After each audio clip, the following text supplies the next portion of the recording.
At Bellefontaine Road, or just approaching Bellefontaine, there's a crash with lane blockage just before you hit the Canal Bridge on the Illinois side. So a solid bumper-to-bumper backup there, barely moving. Northbound 67 is an alternate. It's backed up about midway between Lindbergh across the Lewis Bridge, and it's slow most of the way into West Alton if you're thinking of that as an alternate to get into Illinois right now. Westbound Highway 64 is slow. Kings Highway headed out through to about Big Bend, west of Lindbergh, out to 270. It's jammed. Lake St. Louis Boulevard to 70. Southbound 270, Manchester through Doherty Ferry, the busiest spot. Eastbound 64 a little slow at 270, ramping on that North 270 ramps backed up. Southbound 55, midway down from Butler Hill to Merrimack Bottoms, a little slow after that, not bad. Still seeing delays on Telegraph and Forder, Pottle. Eastbound 64 a little slow at the 70 split, backed up 157 to 159, and eastbound 5570 east to 64 midway into 111 is slow in the construction area. Next update at 5:20 from the Michaels Flooring Outlet.com Traffic Center. Sponsored by Gloria Lou with your home sold guaranteed realty 314-325-6888. Need to sell your home and you want the most money? The name to remember is Gloria Lou. Yes, Gloria Lou with your home sold guaranteed realty at 314-325-6888 and start packing. News, traffic, and the latest on the Redbirds. This is the Redbird Rush Hour on KMOX. Sponsored by Busey Bank. Building community with Busey Bank. Beyond the game.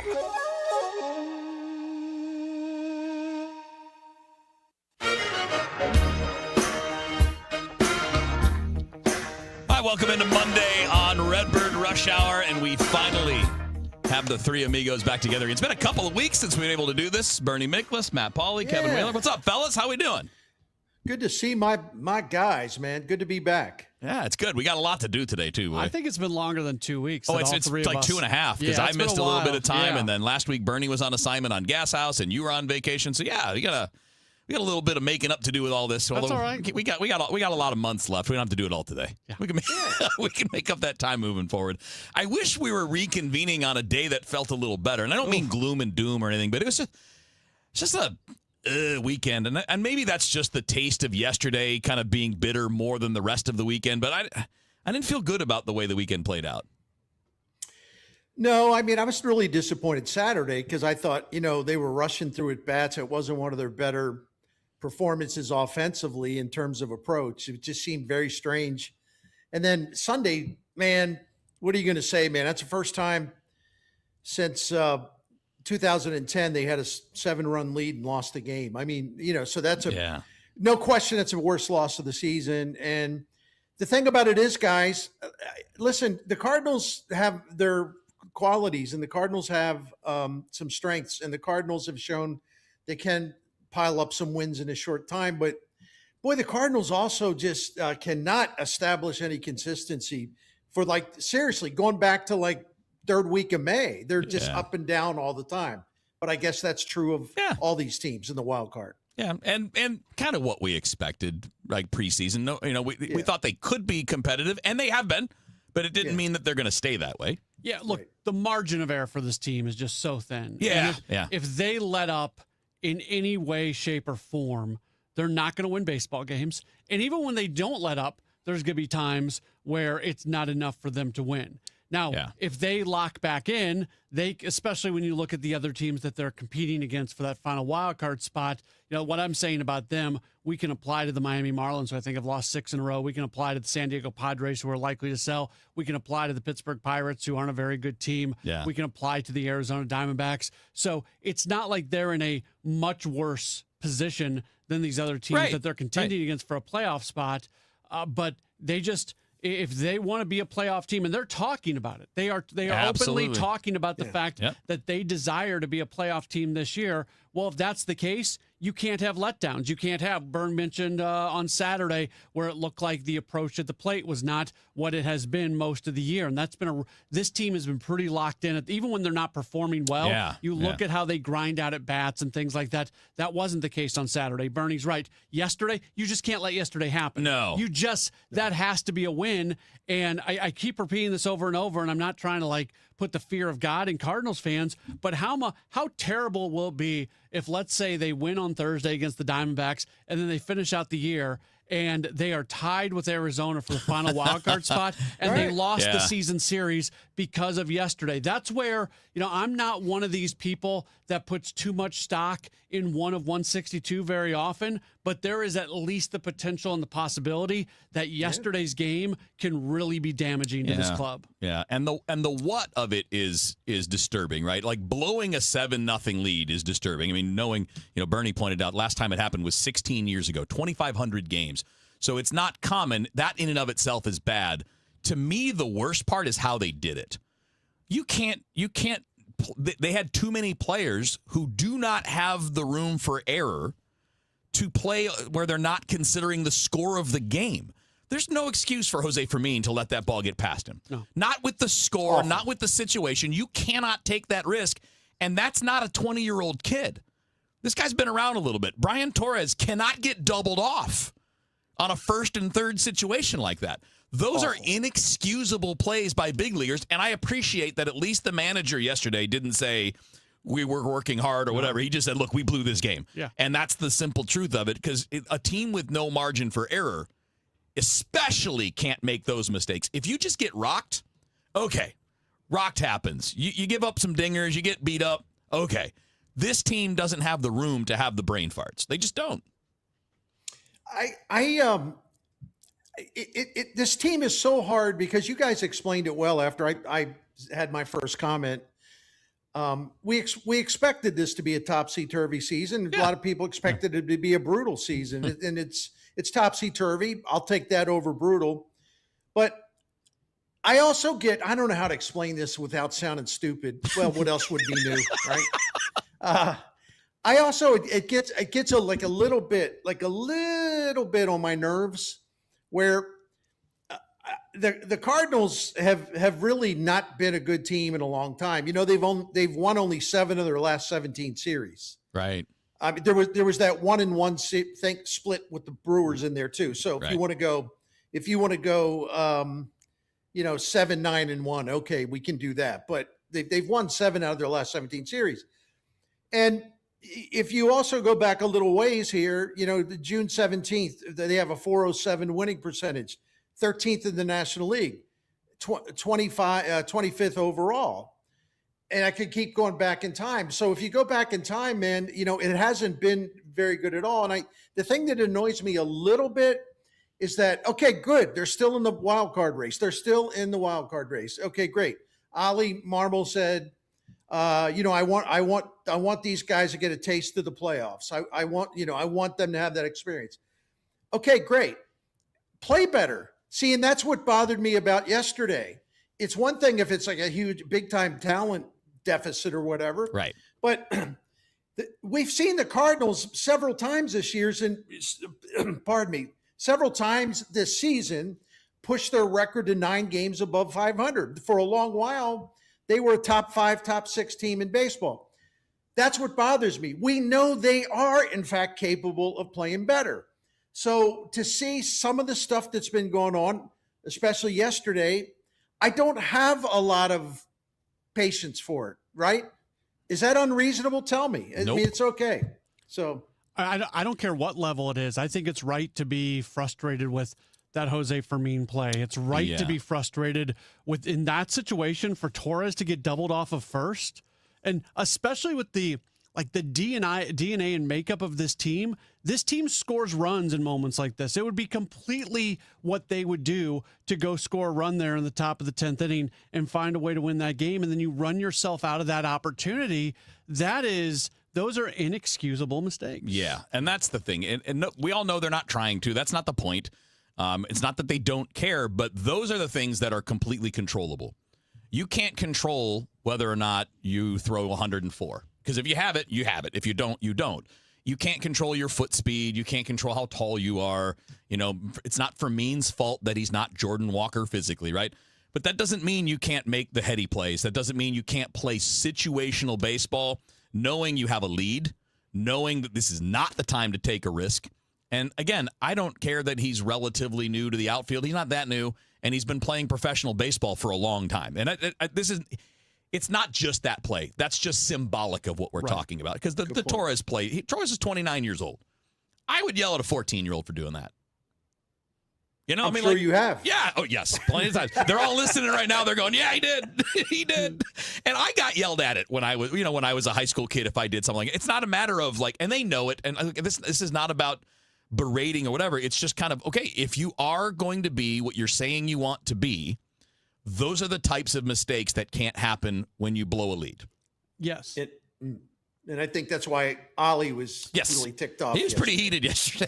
But the other side of it, too, is these are guys. Jose Fermin's been a pretty good ball player for this team this year. He had a really bad day yesterday.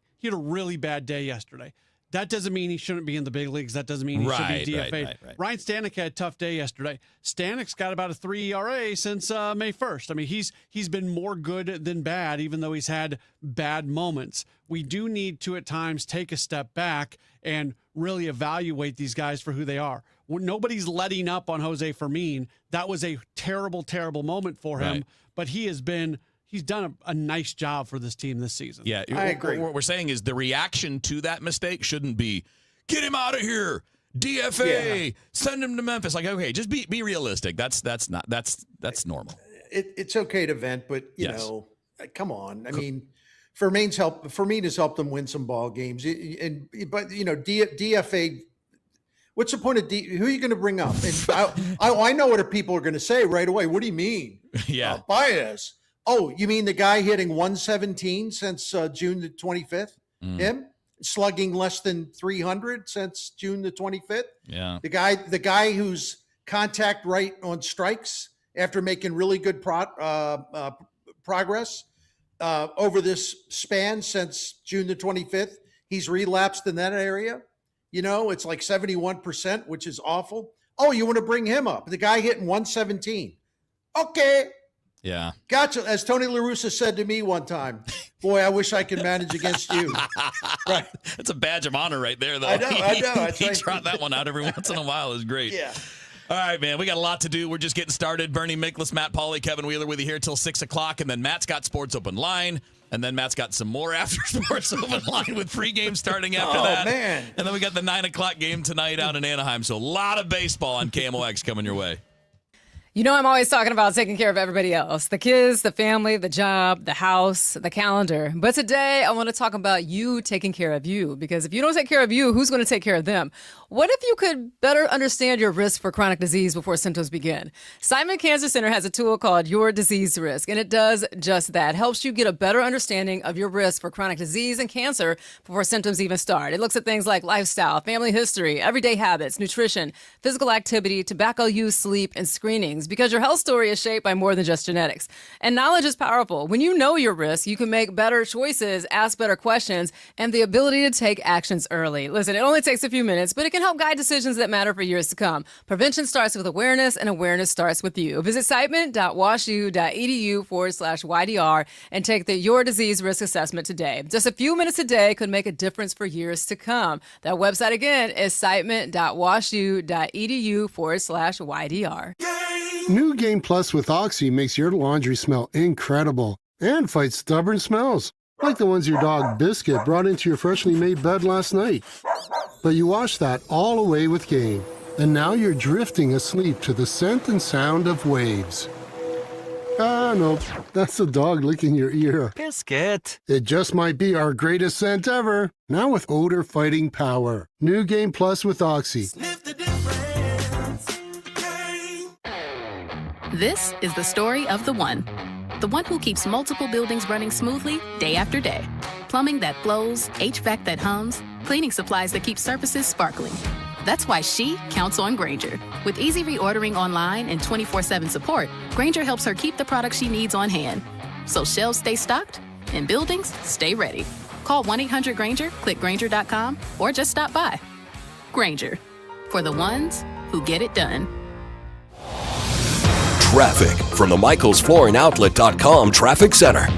Well, we've still got an issue on eastbound 270. This traffic reports the service of Steve Butts and the entire Crawford Butts family. It's a crash eastbound 270 at the Canal Bridge, lane blockage. It's a solid jam at Bell Fountain Road. If you want to go, the alternate route would be northbound 67, delays north of Lindbergh, most of the way up to 94 in West Alton. After that, you're in the clear via that route. If you're on westbound Highway 64, it's slow. Kings Highway headed out through McCausland, west of Lindbergh out to 270 around Mason, and it's backed up Lake St. Louis Boulevard to 70. Eastbound 64 is also heavy Mason into 270. South 270, Clayton Road to Doherty Ferry is about the busiest part there. If you're on the Illinois side, other than eastbound 270, you've got roadwork delays on westbound 5570 from 255 midway to 111, eastbound 5570 from 64 to 203, and 64 eastbound backs up most of the way from 157 to 159. As America celebrates its 250th anniversary, Steve Butts and everyone at Crawford Butts Insurance wish everyone a safe and joyful summer. Proudly serving the community for generations. Happy 250th, America. I'm Roger Brand in the Michael's Flooring Outlet.com Traffic Center. Bernie Miklasz on KMOX is sponsored by Saliga Heating and Cooling, a Daikin comfort dealer. Now, back to the Redbird Rush Hour on KMOX. Sponsored by Busey Bank. Building community with Busey Bank. Beyond the game. All right, Redbird Rush Hour on a Monday. Bernie Miklasz, Matt Pauley, Kevin Wheeler hanging out with you here. And fellas, we didn't get to it in the first segment. We can do it now. Cardinals are in L.A. to take on the Angels. Get to take on Mo. Everybody gets to see Mo for a change. It's an interesting little side story. I don't know that it's going to be much of a story as the games play out, but it's still kind of fun to see Mo back in charge of a team and then kind of see where that goes and what it means for the deadline. And, of course, everything in baseball now is everybody's trying to figure out what's going to happen to the deadline.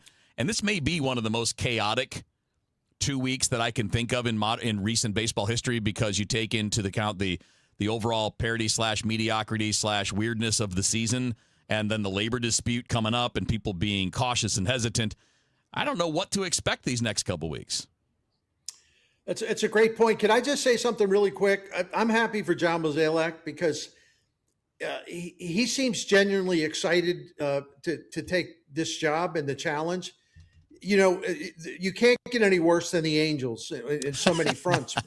So he's in a position, if he can clean that up and he can tame Artie Moreno. I mean, John Mozeliak will have a great second act as an executive in baseball, and I'm rooting for him. Because it's very easy. Yeah, he got stale. Things fell apart. I get that. He got a lot of criticism. I get that. But I can't co-sign with the people that act like he never did anything good for the Cardinals. The extremists. He was a hell of a general manager for a long time. Yeah, he really was. He played a huge role in a lot of their success. Sorry, Matt. Go ahead. Now, if I could just add on to what you're saying, Bernie, actually is. As somebody who likes John Mozeliak, the one thing that I'm happy about with this Angels situation is if the Cardinals would, and a lot of the blood is on his hands on this. Like, I'm not trying to just give him a free pass, but if the Cardinals would not have lost their way, in all likelihood, there would have been some succession plan that was part of the Mo executive tree, whether it was Randy Flores, Mike Gersh, somebody who left the organization but was here and is coming back. Like, Mo would have had a larger role probably, and they would have kind of kept doing what they've been doing. When the Cardinals lost their way, Mo was a big part of that. They had to go a different direction. They brought in Chaim Bloom. We can all be really happy that the Cardinals have Chaim Bloom. I always kind of lamented on behalf of Mo, though, that he had this long tenure with the Cardinals, and then he walks out the door, and it was kind of like his administration was just severed, even though Chaim has kept a lot of the same people in place and tried to get the most out of them. It feels like now he's going to get that opportunity in Anaheim where he's going to pick the next GM, president of baseball operations. He's going to be able to kind of lay that, the Mo line will continue on in Anaheim, if that makes sense. Yeah. I mean, look, the guy had 20 plus years of being successful. It does, things happen. We've seen managers get stale in places and then they go somewhere else and they reinvigorate themselves. You learn from your mistakes. You learn from the things that you didn't adapt to quickly enough, and then you go try it again. I mean, how many times have we seen players do that, where a player flames out somewhere and then they go somewhere else, they get a fresh start, they new offseason program, whatever, and they bounce back. See Nolan Arenado. Yeah. It's fine. There's nothing. I think that's just normal. That's being a human. Like, sometimes you get caught in a rut doing things a certain way. Which I think you guys would agree that's kind of where the Cardinals were. They had done things the same way for so long, and then you throw in the reductions that they made during COVID, and then didn't bring them back, didn't restaff themselves the right way. They made mistakes that really hurt them, but it did lead us to this place where even if this season does go sideways and you end up with a losing record, whatever, look, the place that you're in with two young offensive stars in the major leagues right now and a farm system that's starting to blow up with power arms left and right, a draft that's been widely rated as one of the best drafts in the league, as much as you can know this soon out. Right.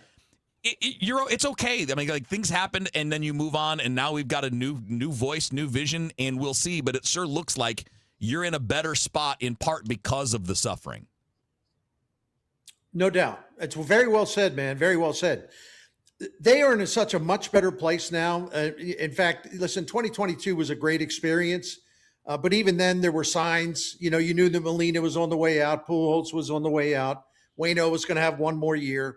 You could see that it was borrowed time, for lack of a better term. And there was not much down below on the farm, especially pitching. And so you could see the cracks in the foundation were getting bigger and bigger and bigger. I look back to those days and what Bloom's doing. It's not like he has spackled the walls or anything. It's not that. I mean, like he's doing they're doing a huge reconstruction. Yep. And what they've been able to do down below, we haven't seen it yet up here, but what they've been able to do down below, which will make everything up here much better. Yeah, it is just a phenomenal job to this point of like restoring that player development system and getting them up to speed. And you just look at all the long list of pitchers that they've drafted and how much more talent there is. Like it seems like it took 15 minutes. They went from having like hardly maybe a couple, 3 pitching prospects. Now, an honest reading, you could say they probably have like 15 guys at least that they're excited about. Yeah, and it's a big difference. And you've gone from where they were, as you described it, to having a young lefty in Brandon Clark who threw 103 this weekend, and only one lefty in the modern pitch tracking era has touched that in the major leagues, and that's Aroldis Chapman. Like, that wasn't there a year ago. Last winter, that guy wasn't there until the Sonny Gray trade. So, yeah, there's a big change in the talent level. And, look, some of them are going to bust. They're going to get hurt. Some of them are going to make it, though. And the ones that make it are the ones that are going to impact you.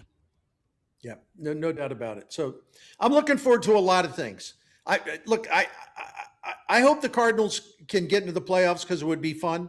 And I know if they get to the playoffs, it's not going to be because Chaim Bloom did something stupid. Right. He's going to stay. He's going to remain disciplined. He's going to stick to his plan. But yeah, if you get to the playoffs, that would be, it'd be a nice ice cream cone at the end of the day. But boy, what's out ahead is what's really got me fired up. Yeah, couldn't agree more. All right, we got about a half an hour to go on Redbird Rush Hour. Sports Open Line will follow that. Cardinals pregame will follow that. And the Cardinals will follow that at 9 o'clock tonight out in Anaheim. So we got a lot to talk about. Bernie Miklasz, Matt Pauley, Kevin Wheeler with you here. More cards and more about this next stretch, whether it's the Angels or just this stretch leading up to the deadline as we wrap things up at 6 o'clock here on Redbird Rush Hour. Save big on everything for your next project when you shop at Menards. Update your living spaces with new flooring. Mohawk laminate floors are durable, waterproof, and easy to install, making them perfect for active households. Enjoy the look and feel of wood flooring with Mohawk Perfect Seal Solutions laminate flooring. On sale now through July 26th. Plus, check out our weekly flyer on Menards.com for more great deals happening this week. Save big money at Menards. Want to make the most of your tax refund? File with TurboTax on Intuit Credit Karma. They help you get your biggest refund, and then we help you do more with it. With a personalized plan designed to help you hit your money goals. Start filing today in the Credit Karma app. For state senate, I like Mike. Mike Deering knows what a hard day's work looks like because he's done it his whole life. I like Mike. He's a dad. He knows what our families are up against. Mike Deering's a businessman. He knows what red tape actually costs. I like Mike because Mike Deering stands with President Trump. Secure the border, cut our taxes, put Missouri first. I'm Mike Deering. career politicians spend more and tax more while your family gets squeezed. I'll lower your taxes, keep your money in your pockets, and cut government waste so deep it'll make the politicians squeal. Mike Deering, farmer, small business owner, dad, conservative. I like Mike. I like Mike. I like Mike. For state senate, I like Mike. Mike Deering. On Tuesday, August 4th, vote Republican Mike Deering for state senate. Make common sense conservative leadership common again. Paid for by friends of Mike Deering. Megan Kaiser, treasurer. At 5:30, the update here, sponsored by Michael's Flooring Outlet, the flooring experts, michaelsflooringoutlet.com. We've got some sunshine downtown at the Arch. It is 91 degrees. Tomorrow, you can vote no excuse absentee in St. Charles County for the primary. That's August 4th. You have to show up with your photo ID, present yourself to a bipartisan team of election judges. You get your ballot. You vote your paper ballot, put that in the scanner, grab your sticker on your way out. The process is just like Election Day. The Election Authority has differing hours for this no excuse period. St. Charles County Director of Elections Kurt Barr says no excuse absentee voting ends August 3rd, the day before the primary. 2 satellite locations available only this week, next week, Monday through Friday. You can also vote at the election headquarters. Satellite office is at Element St. Charles and the Meadows in Lake St. Louis. A public hearing is set for later tonight as Manchester considers a proposal that some say would change the look and feel of the city's historic district around Henry Road. Suntrup Automotive Group is seeking permission to redevelop the old schoolhouse on Henry Avenue in an effort to create a new mixed-use facility. If approved, the proposed building will include vehicle repair bays, expanded parking, and retail space, all as part of an effort to use and preserve the century-old building. Local homeowners in the area disagree with the plan, telling the St. Louis Post-Dispatch that it is incompatible with the surrounding historic neighborhood. They're urging city leaders to reject a proposed special use permit. The hearing gets underway this evening at 7 p.m. inside the Manchester Justice Center. City officials will take public comment before making their next move. Ivy Lyons, KMOX News. Hundreds of thousands of visitors to Kansas City Union Station during the World Cup. Brian Locke is in KC. Union Station welcomed more than 400,000 visitors between June 10th and July 12th during the 2026 FIFA World Cup. Officials say more than 38,000 vehicles parked at Union Station, over 70,000 riders used its streetcar stop, and Amtrak served more than 25,000 passengers at Union Station, an 11% increase from the same period in 2025. The station's City of Entrepreneurs Marketplace featured more than 115 small businesses, drew an estimated 120,000 visitors, and generated more than $1 million in revenue for local vendors. Paramount Skydance's acquisition of Warner Brothers Discovery is on a pause, but might be only temporary. A federal judge here in California has granted a temporary restraining order as part of a lawsuit filed by attorneys general in multiple states. The court order puts Paramount Skydance's acquisition of Warner Brothers on hold for 14 days and means the merger cannot go forward during that time. The states, led by California, are trying to block the deal, citing antitrust worries involving the $110 billion acquisition of Warner Brothers. The judge saying in the order that the states offered compelling evidence the combined companies will possess substantial market share in the wide-release theatrical distribution market. Alex Stone, ABC News, Los Angeles. From the Saliga Heating and Cooling Weather Center for tonight, clear sky, low 78. For tomorrow, sunshine, hot, humid, high 95. And Wednesday and Thursday, cooler, high 84 both days. Right now, downtown at the Arch, it's 91. I'm Michael Calhoun, KMOX News. You work hard, follow the rules, and get absolutely slammed by taxes. Your paycheck, taxed. Your property, taxed.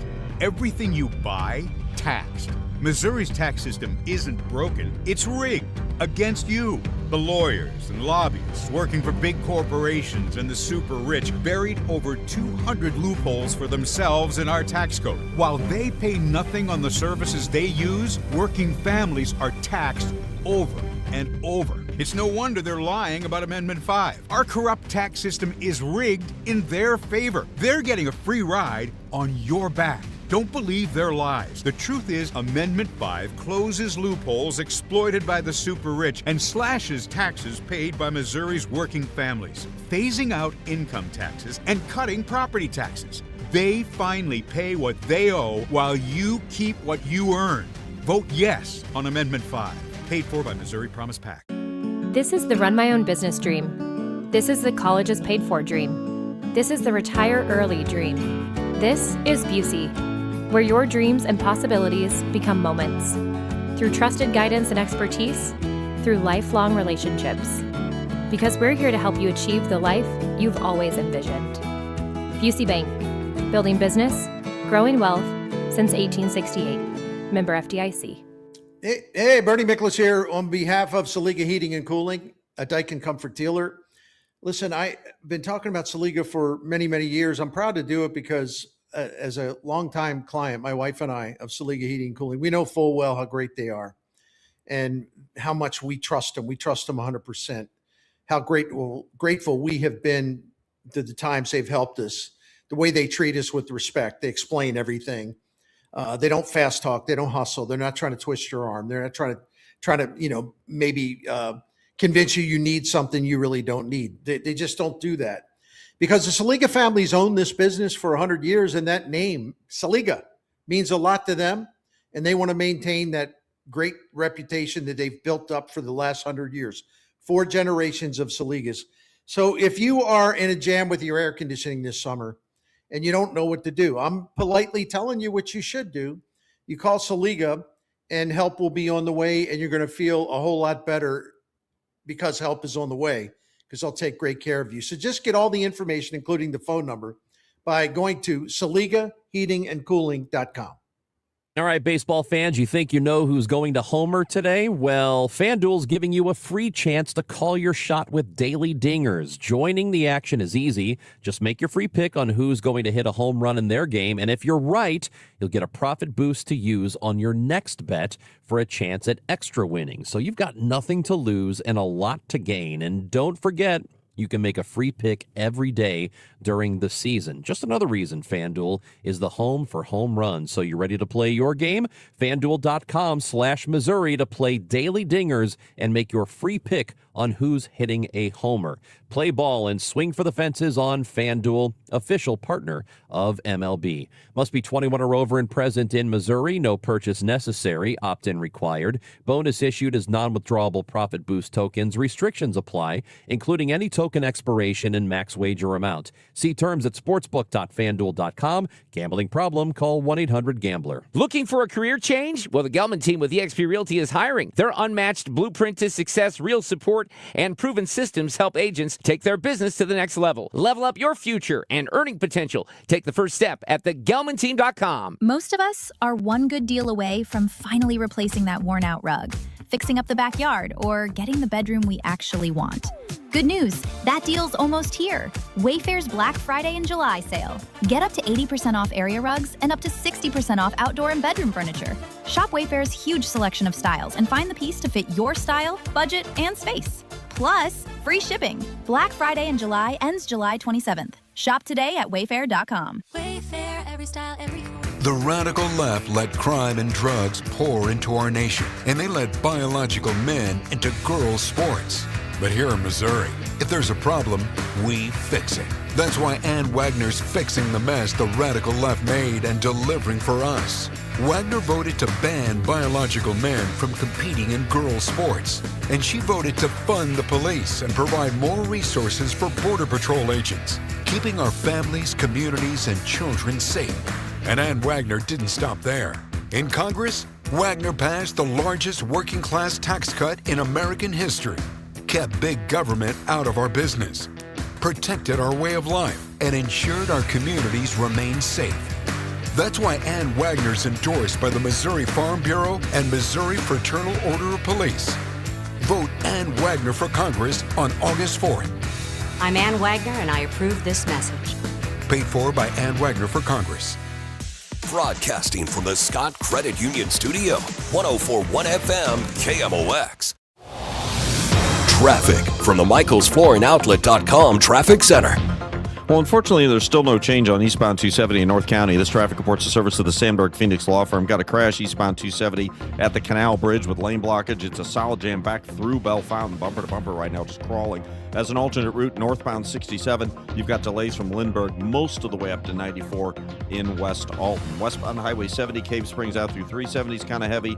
Westbound 64, Hampton to Clayton Skinker's slow. It's slow west of 270 through Mason. There's a crash. Eastbound 64 before Mason, they have the right lane block. And westbound 64 still a jam out west from Lake St. Louis Boulevard out to Highway 70. South 270 is clear. Eastbound 64 just a little slow at the inner belt on the Illinois side. Eastbound 5570 Exchange through 203 is heavy, and eastbound 64 has the usual slow traffic up the hill from 157 to 159. Next update at 5:50 from the over at michaelsflooringoutlet.com Traffic Center. At Sandberg Phoenix, we're more than just a law firm. We're partners committed to you, your business, and your community. From family law to litigation, we're ready to serve. Visit sandbergphoenix.com. The choice of a lawyer is an important decision and should not be based solely on advertising. It is currently 5:40 in Mid-America. This time check being brought to you by Paramount Men's Medical Center. Now, back to the Redbird Rush Hour on KMOX. Sponsored by Busey Bank. Building community with Busey Bank. Beyond the game.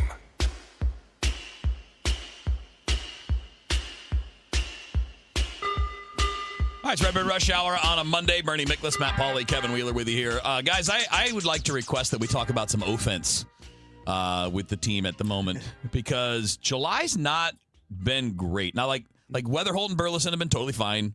Walker's been awesome. 1,000 OPS for July. He's been totally fine. But Ivan Herrera sub 600 OPS this month. Mason Wynn 636.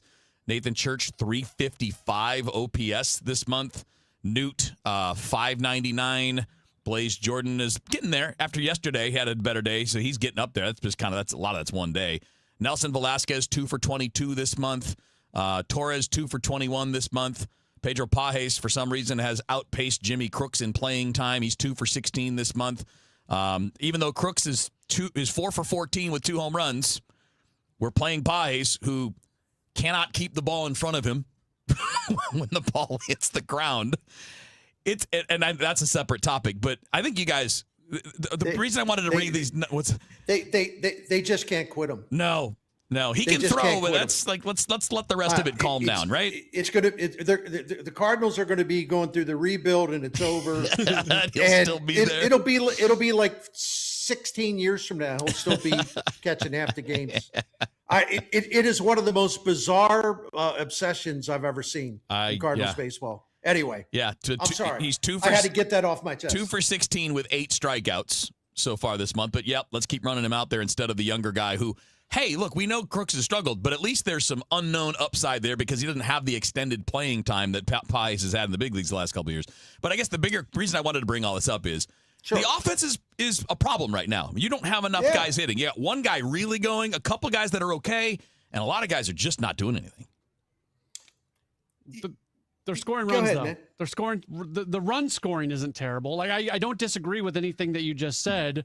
But they just went through a series where they scored 5. Now, Saturday wasn't great with 3, but they scored the 7 yesterday. That Braves series, they took 2 out of 3. So I don't think it's the biggest issue with this team right now. I guess that's where I'm going. I actually think it's a pretty big issue because I think some of the stats have been kind of skewed by – they scored 30 runs in 2 games. Right. Atlanta and Wrigley Field. And they will rise up and have a really good game offensively, like yesterday, no doubt about it. But I was doing the numbers yesterday, and in the Cardinals in terms of batting average, on base percentage, slugging, OPS, weighted runs created plus. I mean, on and on and on. They were in the bottom 5 in the major leagues in July for all that stuff. Yeah. But so the fact that they had some, 2 or 3 bombardments, it kind of inflates a run total.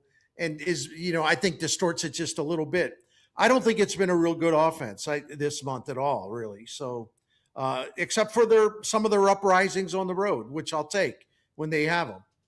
Yeah, that's kind of the vibe that I was bringing too, because you look at, you got 28 runs scored in that Atlanta and those Cubs games. So that's the 2nd and the 3rd of July back to back.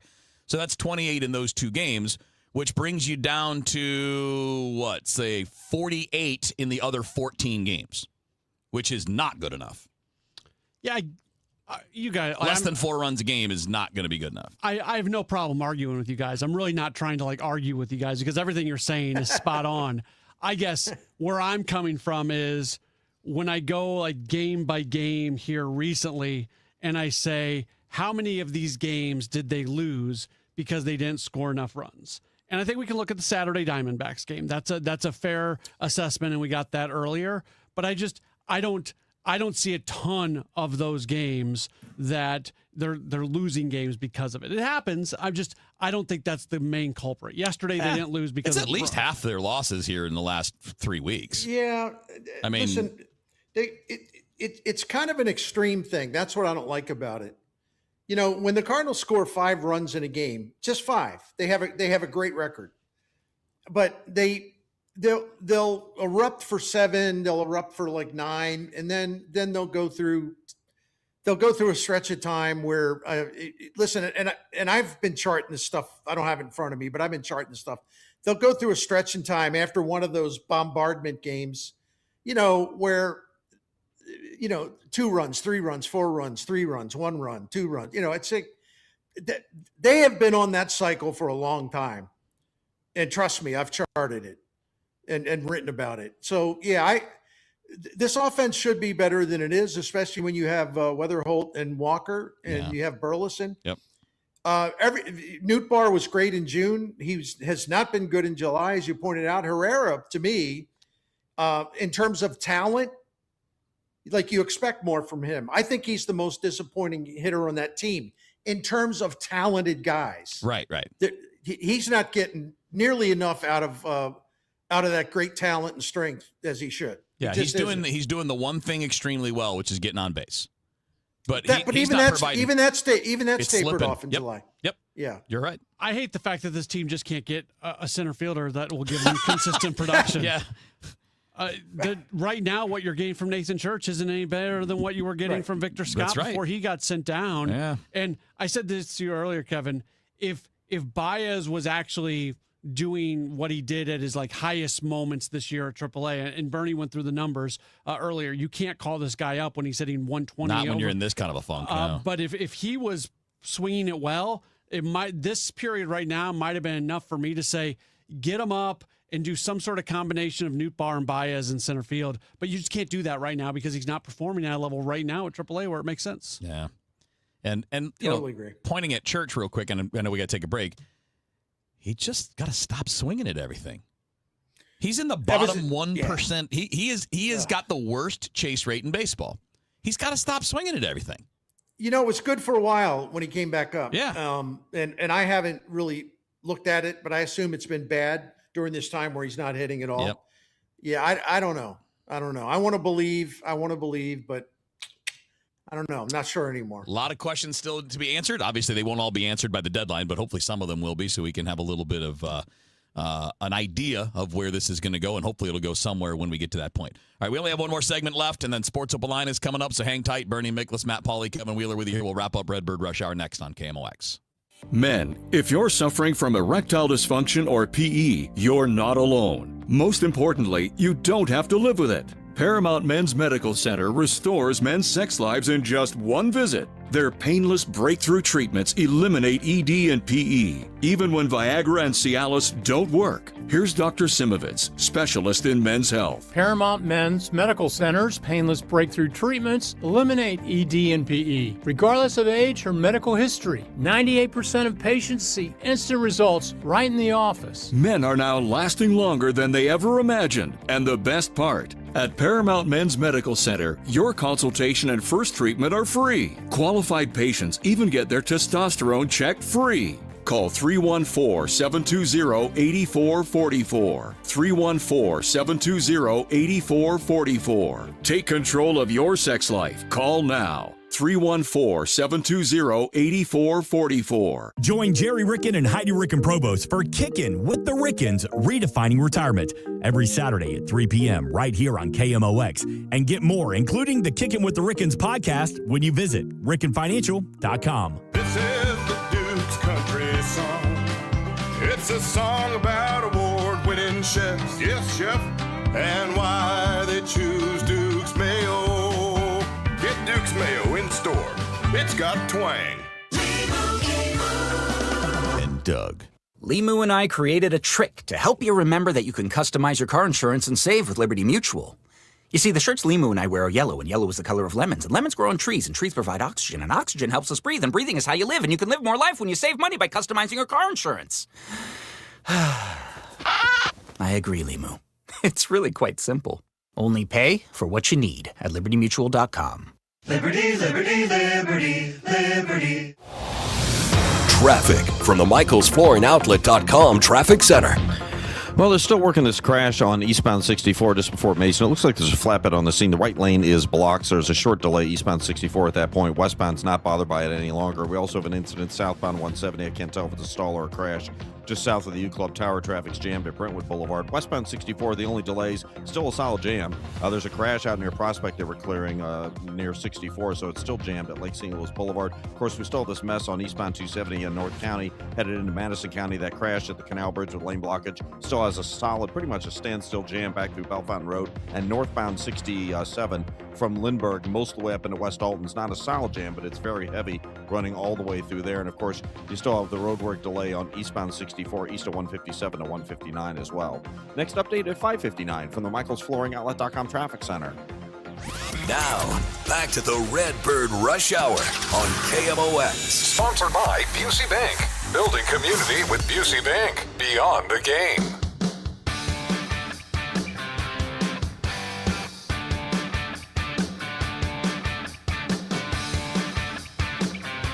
All right, a few minutes left on Redbird Rush Hour. Bernie Miklasz, Matt Pauley, Kevin Wheeler with you here. Did we leave anything out yet? We don't have that much time. We got 4.5 minutes left. Did we leave anything out that anybody's had on a list to get to?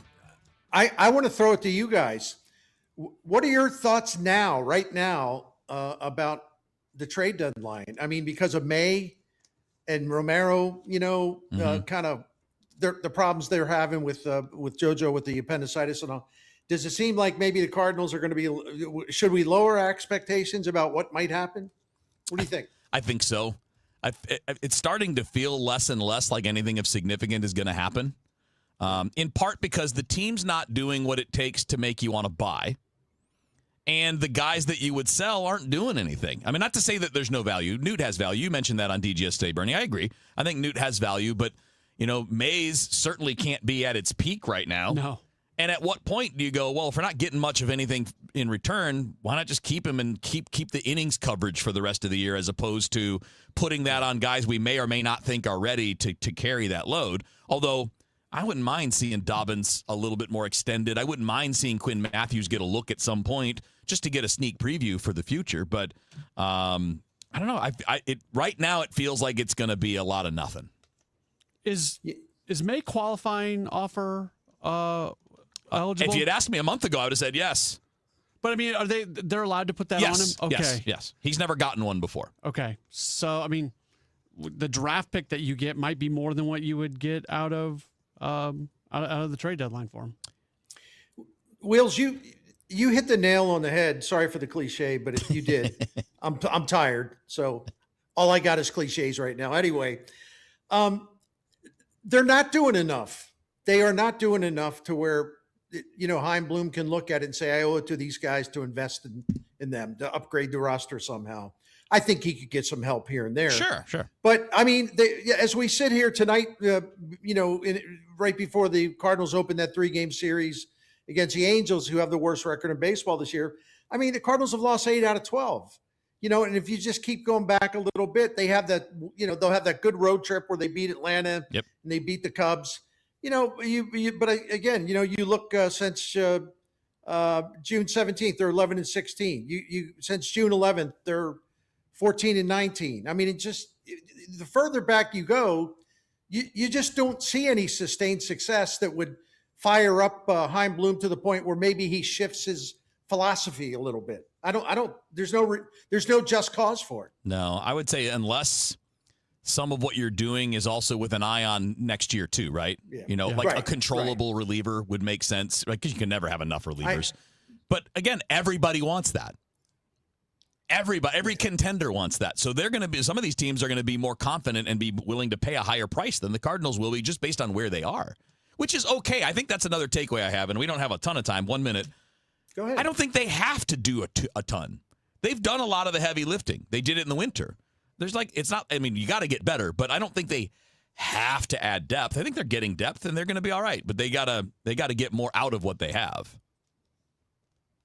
I would totally agree. Yep. Yeah. I don't think that's a controversial statement at all. I agree. Yeah. Bernie, you laid it out earlier on the pitching side. Just the number of arms that are there, like that didn't exist a year ago. You didn't have Fajardo and Doyle and Franklin and Brandon Clark and all these guys that have emerged. So, yeah, you're in a much better place now, so it's not as critical, I think, that you have a big deadline. Which I guess I agree. is positive. If Bloom can do a George Soriano Part 2, yes, and pick up a guy they've had their eye on who could be really good, and they could fix him, make him better, and yet you don't have to give up much for him. Something like that would be good because the bullpen just needs help. They just can't keep doing this. I mean, it's just too many blow-ups. Amen. All right, boys, have a good night. It was fun getting us back together. We'll do this again on Friday. And, of course, we'll hear Bernie throughout the week on Gas House Gang, DGS, Sports Open Line, you name it. So a lot of stuff coming up your way. Sports Open Line with Matt Pauley is next on KMOX. What has your candidate actually delivered in Clayton, Ladue, Olivet, and Warson Woods? There's just one Democrat running for state representative who can answer. That's Sidney Clark. As mayor, he's delivered more than $100 million in economic growth and some of the strongest home values in the region. Balanced budgets, steady leadership, a neighbor since 1973. And now, Sidney Clark will protect what you've built, stopping costly data centers from hiking your utility bills, and voting no on Amendment 5, which actually increases taxes on everything you buy. No other candidate in this race can say it. Sidney Clark has already done the job, and he's ready from day one. Sidney Clark, results, not rhetoric. Democrat for State Representative, District 99. I'm Sidney Clark, and I approve of this message. Paid for by Sidney Clark for State Representative, District 99. Tammy Clark, Treasurer. Hi, thanks for calling Uline. Wait, did the phone even ring? Nope. Okay, so you answered before the ring. But now you're going to put me on hold, right? We don't do that here. We're real people answering the phone, ready to help with your order.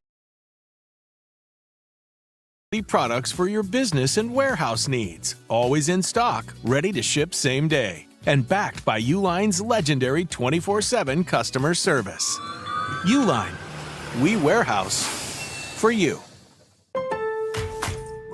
Save even more during Pro Savings Days at Lowe's. My Lowe's Pro Rewards members save up to 20% on in-stock molding when you spend $250 or more. And save up to 20% on in-stock pre-hung interior doors when you buy 6 or more. Load up today on the materials you need and get the most out of Pro Savings Days. Members get more at Lowe's. Valid through 7/31 while supplies last. Selection varies by location. Loyalty program subject to terms and conditions. See Lowe's.com/terms for details. Subject to change. For the last 33 years, you've discovered that at Banner Construction, we pride ourselves on quality craftsmanship. We believe the single most important decision homeowners must make when considering an exterior restoration project is who do you hire.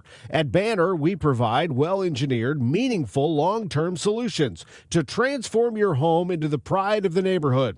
Let us help you fall in love with your home all over again. Call or visit bannerconstruction.com and have a banner day. The soundtrack of classic rock is coming to Hollywood Casino Amphitheater August 6th. Leonard Skinner and Foreigner joining forces for one epic night of legendary hits and unforgettable memories. It's the Double Trouble Double Vision Tour. From Sweet Home Alabama to Cold as Ice. Don't miss your chance to experience these two Rock and Roll Hall of Fame acts in one incredible show. Tickets available at Ticketmaster.com. For more info, KMOX.com/events. Traffic from the MichaelsFlooringOutlet.com Traffic Center. Well, the biggest jam we have right now is still eastbound 270 in North County getting into Madison County. There's a crash eastbound 270 at the Canal Bridge, lane blockage, and it's a solid jam, a standstill pretty much back at Bell Fountain. If you want to take the alternate route in the area, It's not a solid jam the whole way up, but it's stop and go most of the way on northbound 67 from Lindbergh up to 94 in West Alton currently. Also got a crash. I mentioned last time up an incident. It looks like a crash to me. Southbound 170 right before you get on to eastbound 64, so it's blocking that left lane. Traffic's a solid jam back to about the Parkway right now. They cleared that crash eastbound 64 at Mason. They also cleared the one west of Prospect, but it's still heavy approaching Prospect out to 70 on westbound 64. And eastbound 64 in Illinois is still backed up east of 157 to 159. I'm Roger Brand at the MichaelsFlooringOutlet.com Traffic Center. Celebrating 100 years of informing and entertaining. KMOX AM St. Louis, KMOX FM Hazelwood, the voice of St. Louis. ABC News, I'm Michelle Franzen. Authorities in Manhattan say a man identified as Andrew Arabaka carried out an attack at the federal building using an incendiary device. Smoke and flames broke out on the side of the building that houses immigration court. Several people were injured. FBI Assistant Director in charge, James Barnacle, says the man had anti-ICE literature on his card and had other weapons. Arabaka is a former United States Army soldier.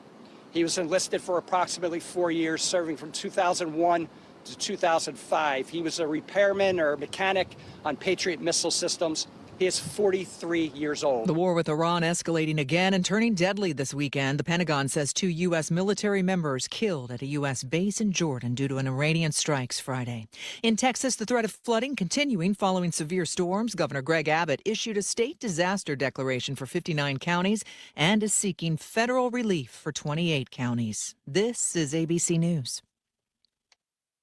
A tropical system in the Gulf gaining strength and attention. ABC's Ginger Z sends parts of the Gulf Coast already under tropical storm watches. As this keeps moving west and tries to get its life together, it could become Bertha. That could happen later today, whether it gets the name or whether it progresses into something a little bit more. Either way, it's moving west toward New Orleans by Wednesday into Thursday, and then eventually by the weekend into Texas. One man in New York is proving there's no expiration date on living out your dreams, even if those dreams involve jumping out of an airplane. A 105-year-old Navy veteran in the Rochester, New York area ticked an item off his bucket list over the weekend, skydiving out of a plane. Spurgeon Butch Carlson did a tandem jump Sunday afternoon for his birthday.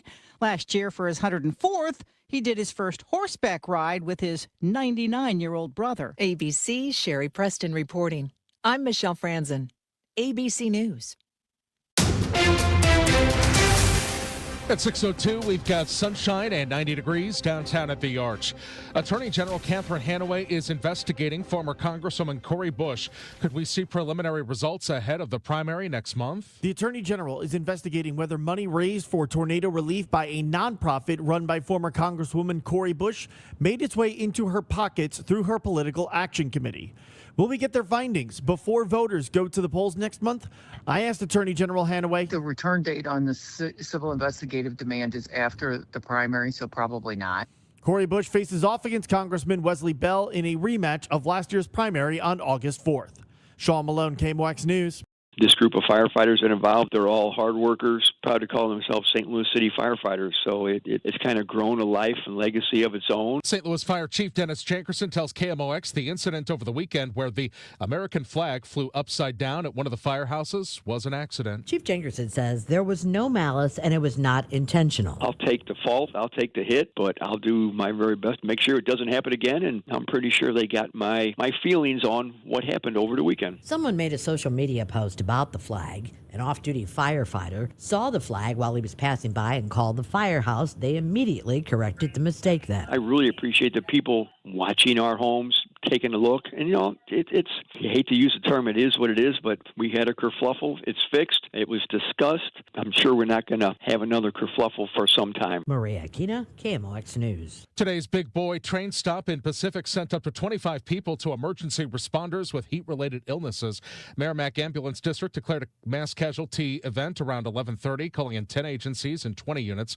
3 people were hospitalized. The rest were treated on scene and released.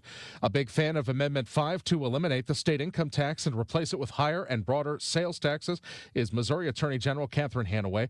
On the Chris and Amy show, asked about the major fail Kansas had doing this. Kansas went into it all at once. And that's the thing that people should know, is that this is very gradual. It's only as we replace the income tax gradually that it goes away. And that's already been happening in Missouri. We just need to accelerate it. Critics of Amendment 5 say ending the income tax benefits the wealthy while increasing sales taxes hurts the poor and struggling.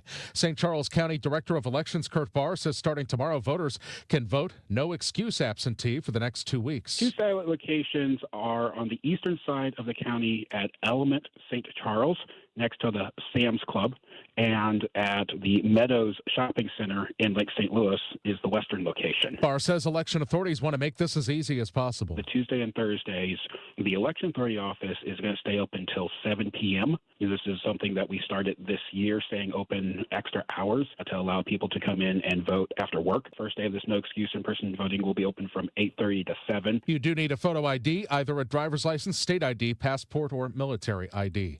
There are some easy fixes to help more women when it comes to breast cancer screenings. That's what Gateway to Hope, a breast health nonprofit, is saying after a first-of-its-kind study on breast cancer disparities. The study showed plenty of mammography capacity, but only about 56% is used. Only half of eligible city and county women in 2024 got a mammogram.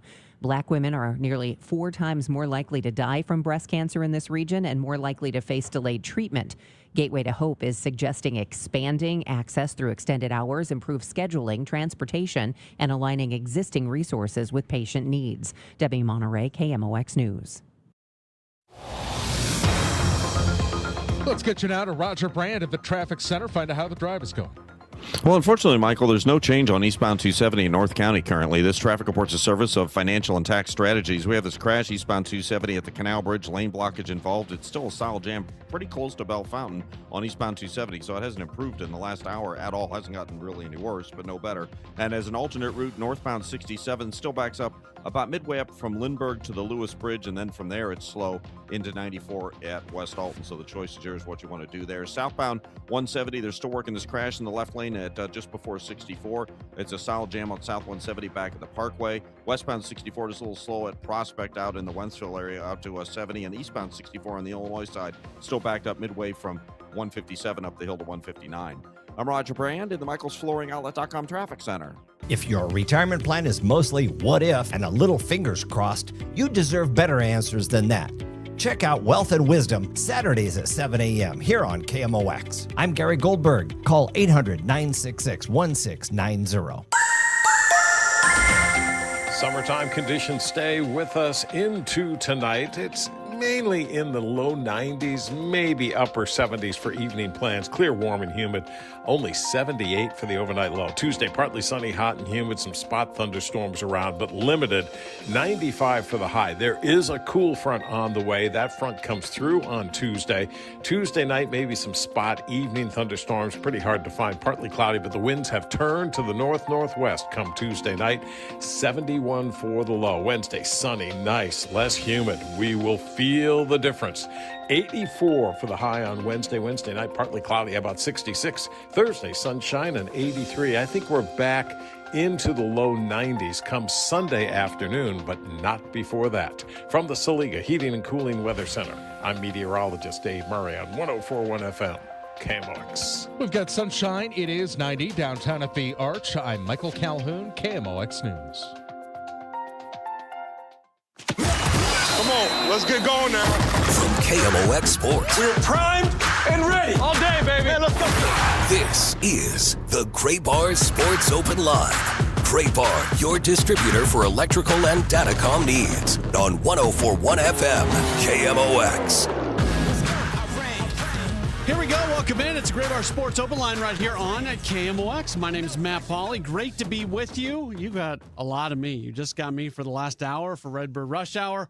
We'll do these 2 hours. That will lead right into our coverage of Cardinals baseball. Pregame starts at about 8:15, 9:10 first pitch tonight in Anaheim as they are going to match up against the Angels. So we've got a lot to get to. Number of guests are going to be on the program tonight. We are going to be joined in a little bit more than 10 minutes from Rhett Bollinger. He covers the Angels for MLB.com.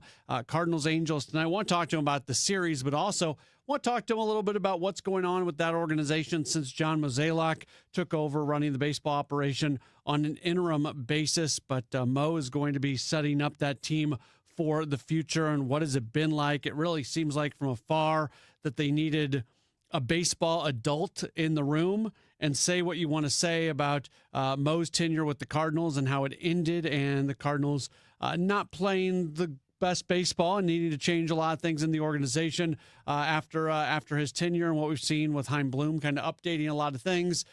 John Mozeliak's still a really good baseball executive, and considering where the Angels were and where they are now, it seems like it is a much better situation for them. So we'll talk with Rhett coming up in just a while. Understand that Mo is actually talking to the media out in Anaheim today. I'm sure there is a lot of Cardinals media there who is looking forward to talking to him. So we'll be catching Rhett a little bit after that conversation. We'll talk some college football as Cody Goodwin, who covers Mizzou for Power Mizzou. He is going to join us at about 6:35. SEC football media days are going on right now in Tampa, and 4 teams addressing the media on an everyday basis. So Coach Drinkwitz and a number of the players were part of the day 1 group today. So we'll talk with Cody, who I believe is in Tampa. Coming up next hour, we'll hear from our good friend Kyle Reese. He does all things Cardinals prospects, all things Cardinals draft. When I took the week off last week during the All-Star break, I didn't get the opportunity to spend much time talking about the draft and everything going on with that. So we'll do that with Kyle a little bit, and then we'll also play back some of what Cardinals President of Baseball Operations Chaim Bloom had to say when he spoke with Tom Ackerman on Sports on a Sunday Morning for their every week Sunday morning conversation. As always, if you want to chime in on the program, you can do so by calling or texting 314-436-7900. That's 314-436-7900. You can also tweet at me if you'd like, at Matt Pauley on air, MattPauley on air.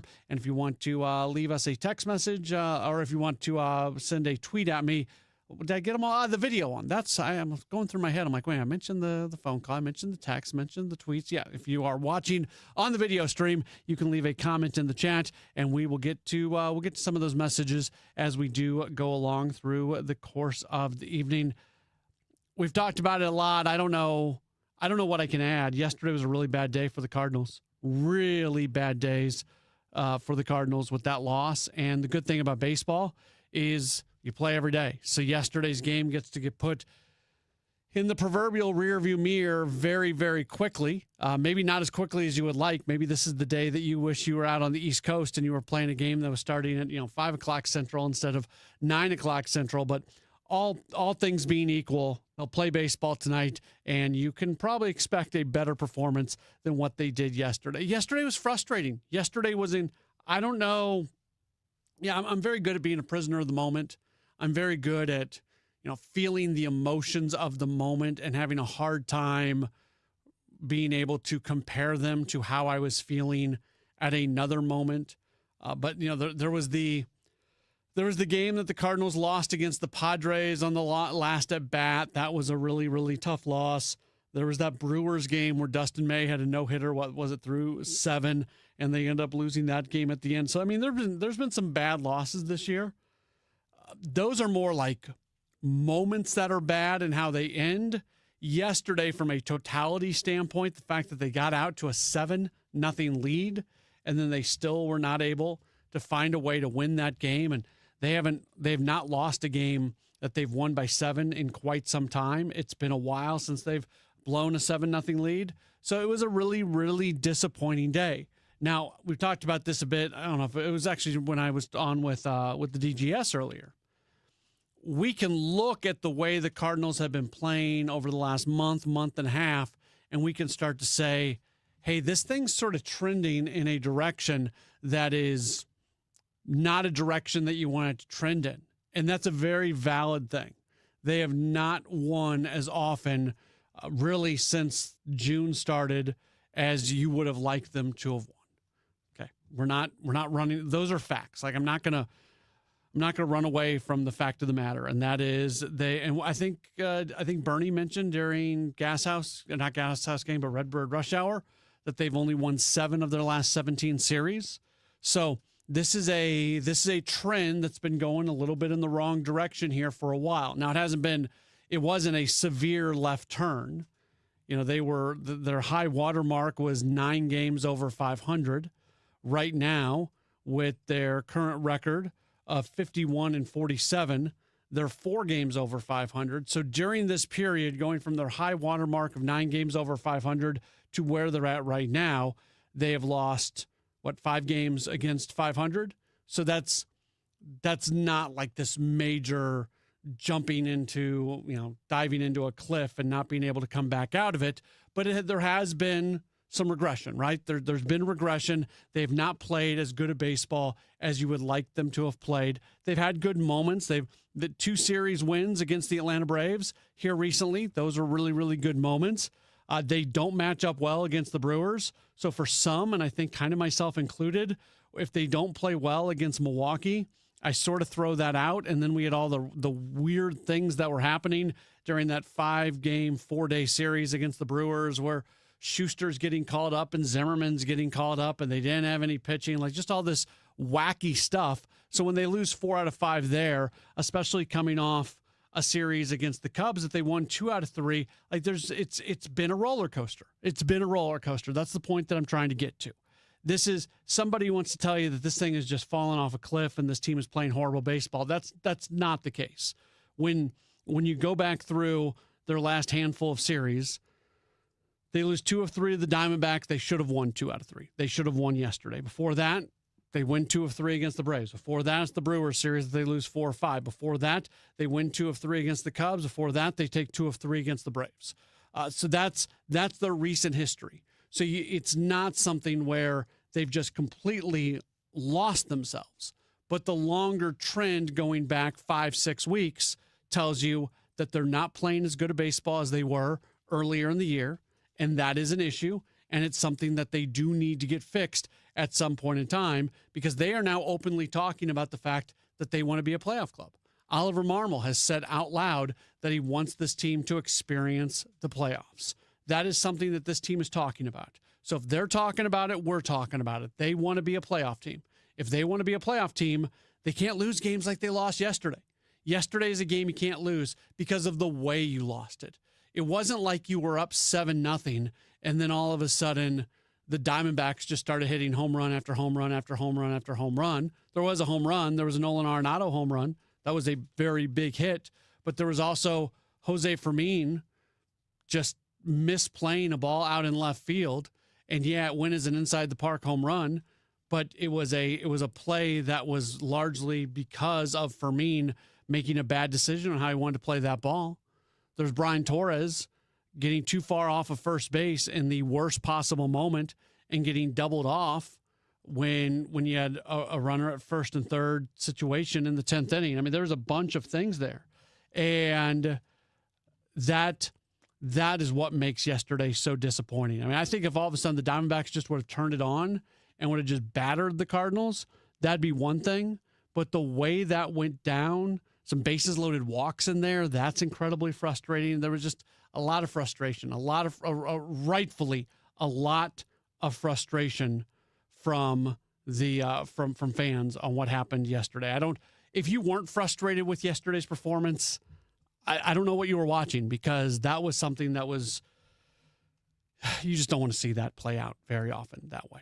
All right, we got a bunch to get to here on the program. We hope to be joined in just a few moments by Rhett Bollinger. Again, John Mozeliak was talking with the media today, and he not quite sure how long he was going to go. So we'll try to get Rhett on coming up in our next segment. Later on this hour, Cody Goodwin's going to join us. We'll talk Mizzou football with him, because today was Missouri Day for and 3 other teams, but Missouri was one of the teams that presented at the SEC Football Media Days down in Tampa. So that's the schedule for this hour. A lot more to get to in the 7 o'clock hour as well. My name is Matt Pauley. This is a Gray Bar Sports Open Line, and we are back in just a moment with Rhett Bollinger here on KMOX.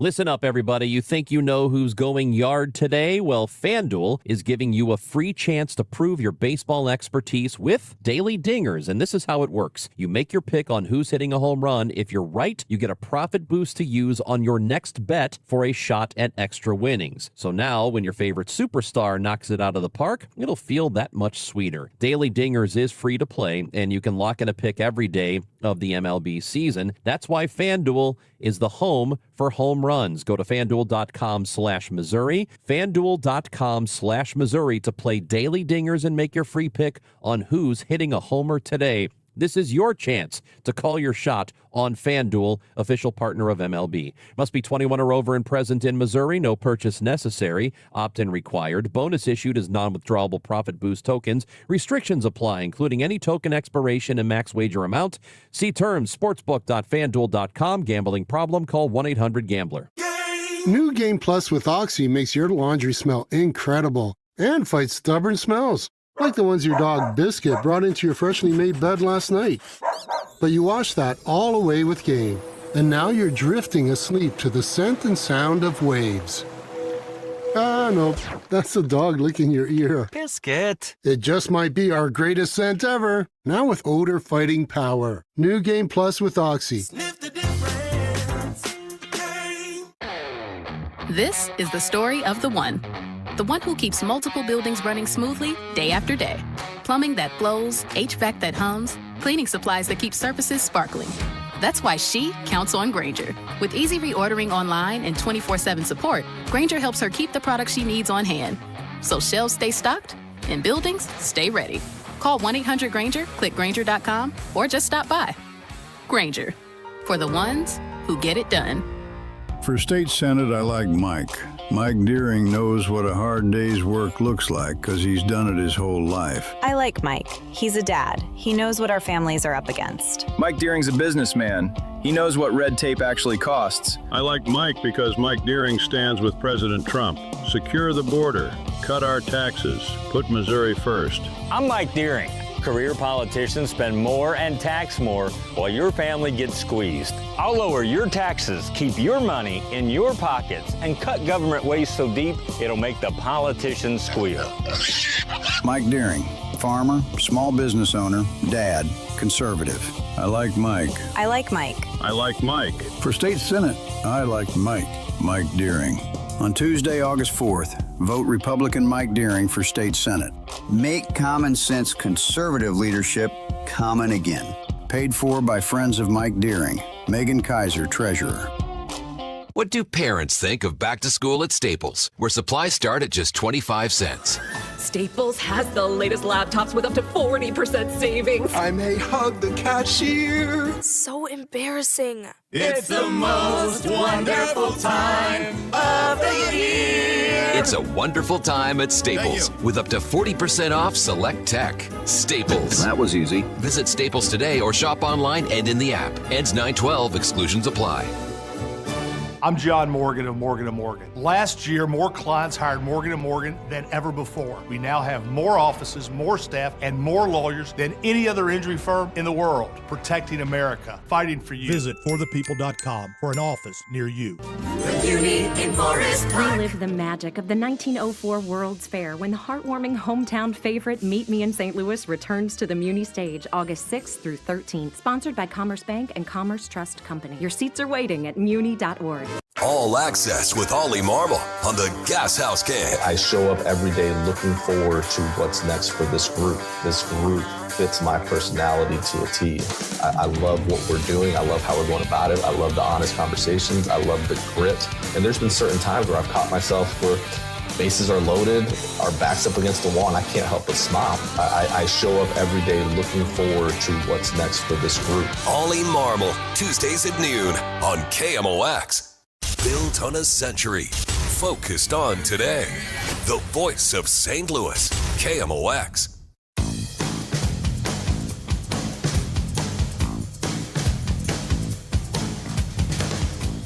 Back at it on KMOX, it is a Gray Bar Sports Open Line. Matt Pauley hanging out with you. We got you all the way till 8 o'clock tonight. And then 8:15 is when we start our coverage of Cardinals baseball after the 8 o'clock news.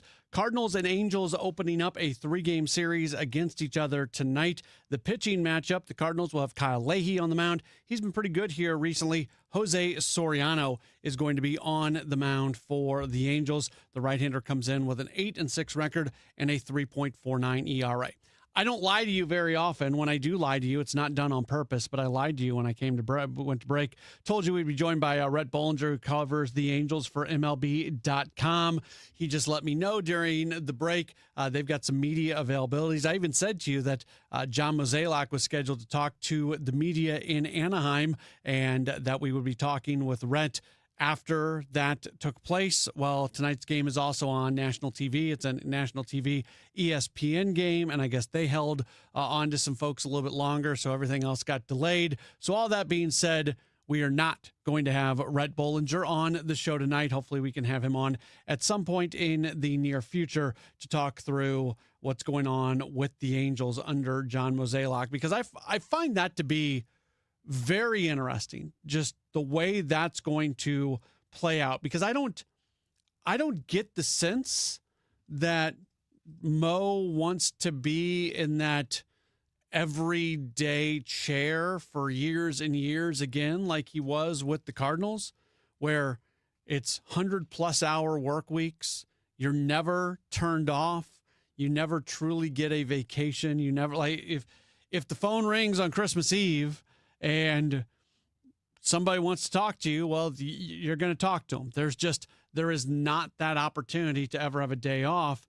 And, listening to Mo speak when he first came on with the Angels, and even listening to him speak as he started to wrap up his time with the Cardinals, it really felt like he was looking forward and then enjoying actually having some time to himself. So coming on for the second half of the season to shepherd the Angels into whatever their next regime is going to look like, that's not that big of a deal. He can do that. He can take 6 months. He can go, live in Southern California during that time, probably get out and drink some nice wine and do things like that. And then maybe stay on as some sort of an advisor after that with whoever he ends up bringing in to be the everyday decision maker. But at the same time, guys get reinvigorated. People get reinvigorated sometimes pretty quickly. And maybe Mo was ready to be done in St. Louis, but he still has a passion for the job, and he finds that again in Anaheim and wants to stay on a little bit longer with the Angels. Is that a crazy thought? I don't think so. You look at John Mozeliak's age, he's not even 60 yet.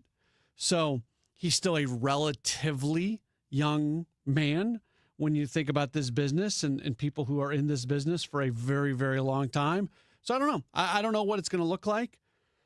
Is there a scenario where he stays on as president of baseball operations and then hires a new general manager, and that general manager takes on a little bit more of the day by day than a lot of general managers do in Major League Baseball when you think about the general manager, president of baseball operations dynamic? Because when he was in St. Louis and he had a GM in Mike Gersh was the GM, but Mo was the final baseball decision maker. And I'm not, in no way, shape, or form am I trying to diminish the job that Gersh was doing with the Cardinals. But what we think classically about the GM title, that's not what it is anymore. Classically, we would say that the general manager was the final baseball decision maker. And now the way things work out, there's this next layer that's been added in the last 10 plus years or so, where you have a president of baseball operations, and that's really the role that we used to know the GM as. So is there a scenario where he hires somebody from St. Louis? I still think that's the thing that most intrigues me about watching from afar this Mo thing. Because I have to believe that after and we mentioned this during the Gas House Gang, and Redbird Rush Hour, I'm not just trying to repeat the things that I've already said today, but I have to believe, and I've never talked to Mo about this, so maybe I'm completely off base on this. I'm just talking at this from a understanding human beings standpoint. You put that much into an organization, you want to have a voice in what the organization looks like after you're gone. You want to feel like your executive tree A branch off that tree is still there. And there are a lot of Mo people that are still employed by the St. Louis Cardinals. It's actually one of the things that I most appreciate about Chaim Bloom, because he was put in a situation in Boston where he walked in there and there were probably a lot of people in that organization that remained in the organization that you just read things. They probably were not real loyal to Chaim. So he had, there's a lot going on in Boston that was kind of pushing back against him. And I think he had some people probably in that front office that were not always pulling in the same direction that he was. So if you have that experience as an executive and then you go get that next job, for me, if I had the Boston experience that I think Chaim had, where maybe there were some trust issues with people in the organization, I'm walking into St. Louis and I'm saying, I want all my guys here. I want every single person that's going to be employed in baseball operations is going to be somebody I know and somebody that I 100%, without a doubt, fully trust. And he brought in a lot of people. They added a ton of staff. There's a lot of people in the organization that he was very familiar with. But there's also a lot of people in the organization that he did not hire, that he got to know, that he sat down with and figured out, okay, is this a good match? Is this going to be a good relationship? Is this somebody who can continue to help the St. Louis Cardinals get better? And he kept them on, and maybe he looked at their skill set and he looked at what they were able to do well and what they were not able to do well and adjusted what the role might be. But I really appreciate Chaim for that there are many people that he did not have a prior relationship with in the Cardinals organization that kept their jobs or kept a job after he came in. Now, I'd say the difference is he had time in the organization, right? Like he did his basically year-long audit of the organization, so he was around and getting to know people. And then he came in for the year in Mo's final year, where he was laying all the infrastructure and doing everything that needed to be done to really lift up the player development system. So he got to know people during that time, leading into the point where he was going to be hiring a lot more people. Perhaps, I think it's fair to say, perhaps, if it would have been a situation where John Mozeliak walks out the door and a little while longer Chaim Bloom walks in the door and there wasn't that crossover period, there might have been, because at that point there's urgency to get people in positions. Maybe there's a bunch of people right now who is in this organization that would not still be there because there wasn't the time to get to know them.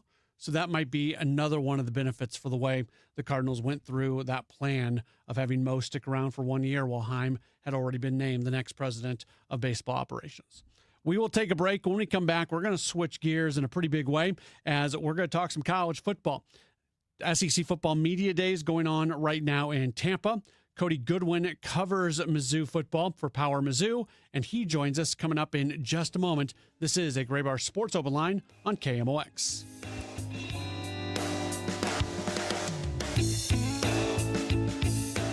Men, if you're suffering from erectile dysfunction or PE, you're not alone. Most importantly, you don't have to live with it. Paramount Men's Medical Center restores men's sex lives in just one visit. Their painless breakthrough treatments eliminate ED and PE, even when Viagra and Cialis don't work. Here's Dr. Simovitz, specialist in men's health. Paramount Men's Medical Center's painless breakthrough treatments eliminate ED and PE, regardless of age or medical history. 98% of patients see instant results right in the office. Men are now lasting longer than they ever imagined. And the best part, at Paramount Men's Medical Center, your consultation and first treatment are free. Qualified patients even get their testosterone checked free. Call 314-720-8444. 314-720-8444. Take control of your sex life. Call now. 314-720-8444. Onyx, I keep having stomach issues. Please make me a doctor's appointment. Okay, are you suffering from diarrhea, bloating, gas, or oily stools? If so, you may want to ask your doctor if it could actually be a problem with your pancreas, called exocrine pancreatic insufficiency, or EPI. My pancreas? How is EPI treated? A prescription medicine like Creon, pancrelipase, is used to treat people who can't digest food normally because their pancreas doesn't make enough enzymes. Creon is the #1 prescribed treatment for EPI. Creon may increase your chance of fibrosing colonopathy, a rare bowel disorder. Tell your doctor if you have a history of intestinal blockage or scarring or thickening of your bowel wall, if you are allergic to pork, or if you have gout, kidney problems, or worsening of painful swollen joints. Call your doctor if you have any unusual or severe gastrointestinal symptoms or allergic reactions. Take Creon as directed by your doctor, and always with food. Do not chew capsules, as this may cause mouth irritation. Other side effects may include blood sugar changes, gas, dizziness, sore throat, and cough. These are not all the side effects of Creon. You can learn more at 1-800-633-9110. Before your appointment, visit creoninfo.com. That's CREON info.com. You know, most sellers put their home on the market and they just wait to see what happens.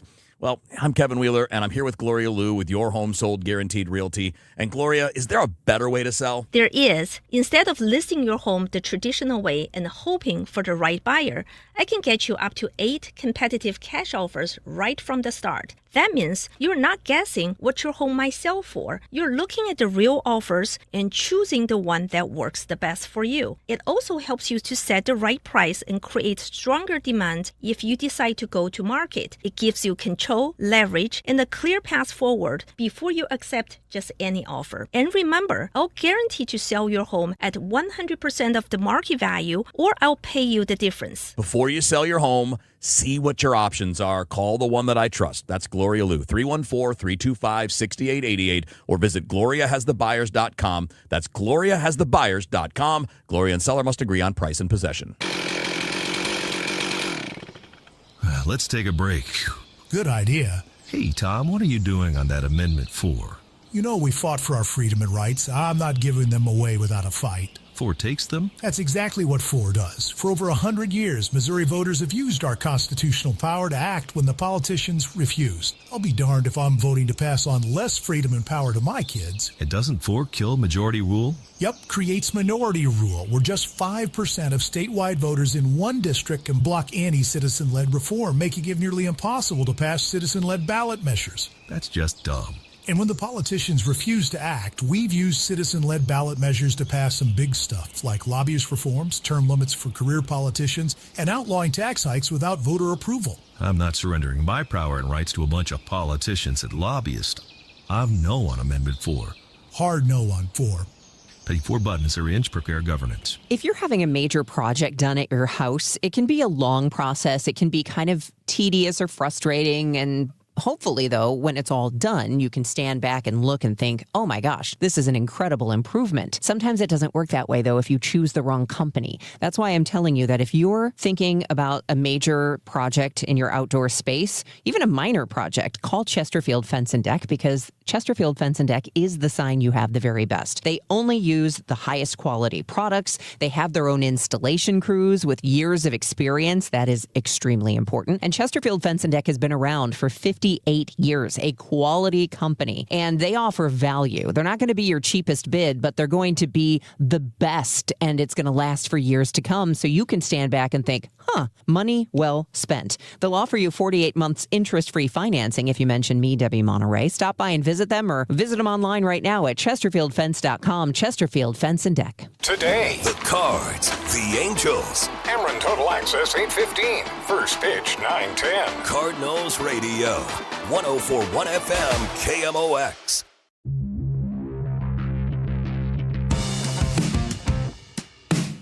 It's Graybar Sports Open Line right here on KMOX. We have you for our full 2 hours tonight because the Cardinals are playing late night West Coast baseball. They match up against the Angels this evening at 9:10 first pitch. Our coverage will begin at 8:15. We're going to jump away from Cardinals talk for just a moment, and we'll talk Mizzou football. SEC Media Days are going on right now in Tampa. Cody Goodwin covers Mizzou for Power Mizzou. You can follow him on Twitter at Cody Goodwin, CODYGOODWIN. And Cody joins us right now on the program. Cody, thanks for taking some time with us today. How are you? I'm doing great. The fact that you guys pivoted away from the Cardinals to talk Mizzou means there might be something big we need to discuss, yeah? Well, there's a few things for sure as media day is going on right now. And I guess the big story of the day was the fact that Ahmad Hardy evidently has been fully cleared and good to go. That's a huge thing for this program. Massive thing for this program. And I think it's important to point out as well, he's been cleared, I think now to embark on his football or return to football recovery, right? I think Drinkwitz was even, cautiously optimistic as he was revealing the news this morning. But he even said it's still a 5 to 8 week process now for Ahmad Hardy to really get back to, full football field. And so when we're talking 5 to 8 weeks, you pull out your calendar, that could be before the season opener against Arkansas Pine Bluff on September 3rd. That could also be after they play Kansas on September 11th, right? So there's still a little bit of haziness, I suppose, in terms of when he'll actually be ready full go. But I'll tell you what, during fall camp, which is going to start, early August, we are going to have our eyes on that running back room. That's for sure. He was shot. Like the first thing was he is still alive, and that's the most important part of this. We can move to the football stuff after we know that he's going to be alive and he's going to be able to live his life in a pretty normal way. So with all that other stuff being knocked through, it's remarkable that this guy was shot and he might be available for the first game of the season.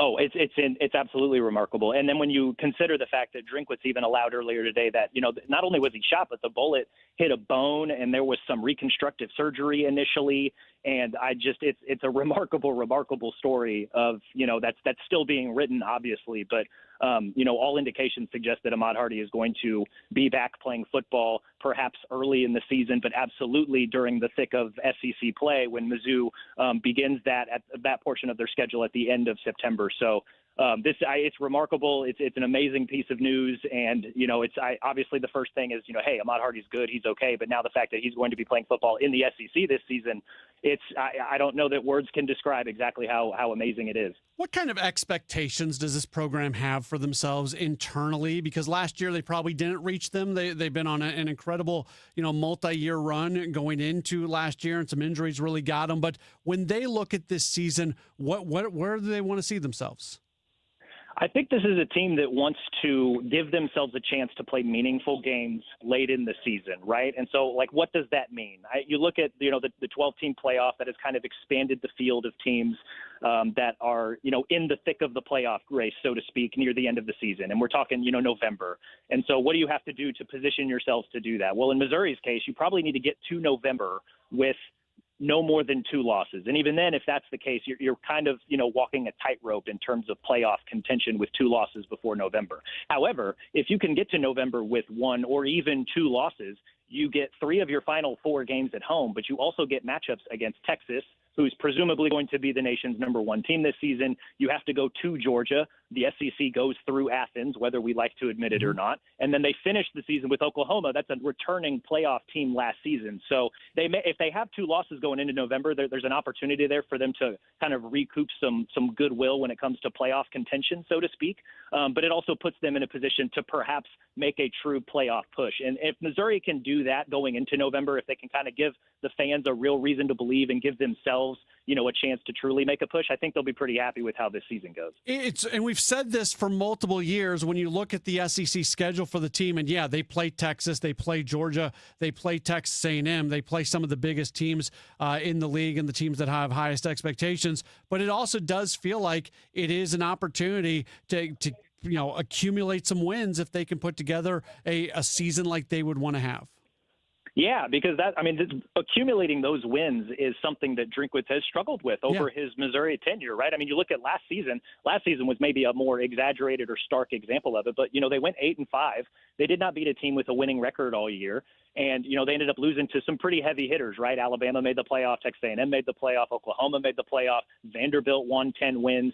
Virginia was in the ACC championship game. So it's not like they're bad losses, but, that's the ceiling that Mizzou needs to break through if they truly want to be a team that makes a playoff push, if they truly want to be in that conversation in November when it really, that it kind of matters to be in that conversation at that time of the year. So, they're going to have opportunities through October in order to pick up some of those wins. But, really those wins mean a lot more as long as they take care of business at the beginning of the season as well. So I hate to go all coach speak on you and say they need to take it game by game, but there is a certain aspect to it. When you look at the non-conference schedule, they have to go to Lawrence. That's obviously an important game. And then they open SEC play on the road in Starkville. And I know Mississippi State hasn't been the best team in the SEC the last few years, but that is no gimme. That Mississippi State team took both Texas and Tennessee to overtime in Starkville. They also beat Arizona State, who won the Big 12 a couple years ago in Starkville. Like that's not going to be an easy game, and that's a heck of a way to open conference play. I feel like this. We're talking with Cody Goodwin from Power Mizzou. I feel like this is a dumb question, but I'm going to ask it nonetheless. So much focus is put on the Kansas game, and that rivalry means so much to the program, to the fans. It's great that these two teams are playing, but also that's the game that doesn't mean as much to them in terms of them wanting to accomplish getting to an SEC championship game, getting into a college football playoff. All those things are so much more dictated by other games. It's just, to me, it's interesting how much focus is put on that Kansas game where, from a big picture standpoint, so much more can be accomplished from the other games. Yeah, I see what you're saying, and it's a rivalry game, right? I mean, everybody knows the history of Missouri and Kansas, literally going all the way back to the Civil War, right? Like, yeah. I mean, blood has been shed over that state rivalry. So, and then they, after Mizzou moved to the SEC, they didn't play for 14 years, and so now that I think it's back, and there was a ton of excitement in Columbia for that game last season. Kansas had a pretty scrappy team with a very talented quarterback, but Missouri obviously put that defense on display. And after a few first half mistakes, they won an exciting ball game. And so, it's a rivalry game. You want to beat your rivals. You want to beat your rivals that you've hated for more than 100 years, right? So I think that's the reason for the importance. But I think there is also, you made a good point too. The greater scheme of the season, right, is to compete for the SEC championship and to contend for a spot in the 12-team playoff. And beating Kansas maybe doesn't mean as much when you think of the greater picture. But at the same time, if you lose to Kansas, we've got a lot bigger issues maybe to talk about with this Missouri team. And, if they lose to Kansas, they are certainly not in any position to probably contend for the SEC or a playoff spot. So, we like to assign games as like, this is a big test for, Team A. I would consider the Kansas game, it's a road game, it's a rivalry game. I would consider it a pop quiz. Whereas the game in Starkville 2 weeks later, that to me is the true first big test for Missouri this season. I saw Drink went on Sirius XM today, did the what's the best thing that comes out of the state of Kansas, I-70, what do you call a good-looking girl in Kansas, a tourist. So he's already ready to go with everything that he needs to say in front of that game.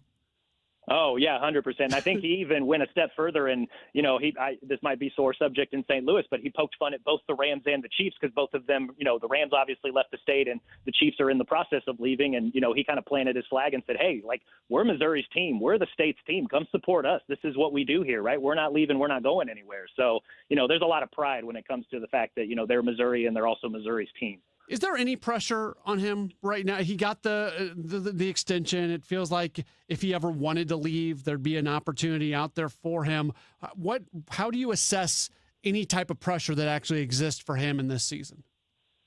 I think there's a little bit of pressure on him, and I think it's, is it going to be a hot seat situation if they really fumble this season and only win 7 games, or cripes, they have a losing record or something to that effect?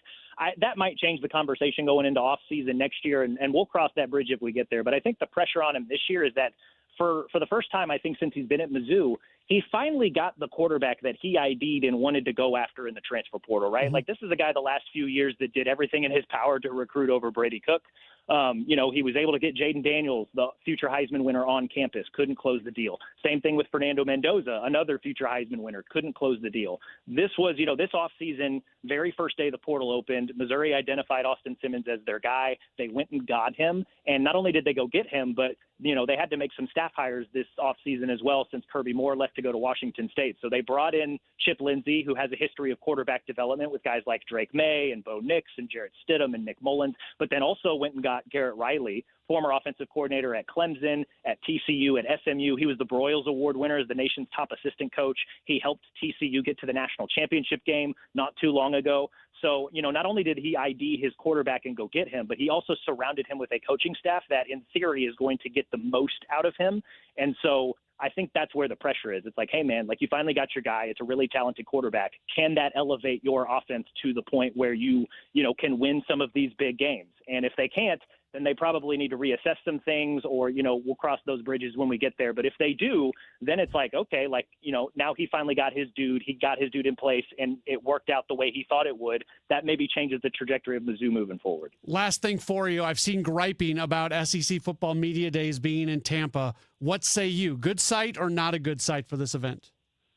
I'm probably not a good person to ask because I'm a little indifferent. It kind of stinks that it's not in an SEC city, because when it's in Atlanta, Georgia fans are not very far away, and Alabama and Auburn folks are a day's drive away. So there's a little bit more, quote unquote fanfare. When it's in Nashville, that's a really fun SEC city, not just because Vanderbilt's there, but, they host SEC men's basketball. So, Kentucky fans drive in, Tennessee fans drive in. So there is probably, it's fun when it's in an SEC city, but the fact that it's down here in Florida, maybe I would feel a little different if it wasn't rainy outside, and I could actually enjoy some of the sunshine down here on the Gulf, but it is what it is. Cody and the rest of the team at Power Mizzou do an incredible job covering Mizzou athletics, part of the 24/7 Sports Network, which is absolutely amazing. If you're a Mizzou fan, you should be subscribed to Power Mizzou for sure. Follow Cody on Twitter at Cody Goodwin. I know it's a really busy time. Thank you for finding some time with us, and hopefully we can check in with you every once in a while over the course of the football season. I appreciate you guys reaching out. Hope to chat with you a lot this season. Could be a fun one. Awesome. Very good. Thanks, Cody. Cody Goodwin joining us here on the program, and we appreciate him spending a few moments with us. Let's take a break. We'll come back. We'll wrap up hour number 1 of the program, and then we'll have one more hour to go as we lead you into Cardinals baseball tonight. Cardinals opening up a series in Anaheim against the Angels. We've got more in just a moment. This is a Graybar Sports Open Line on KMOX.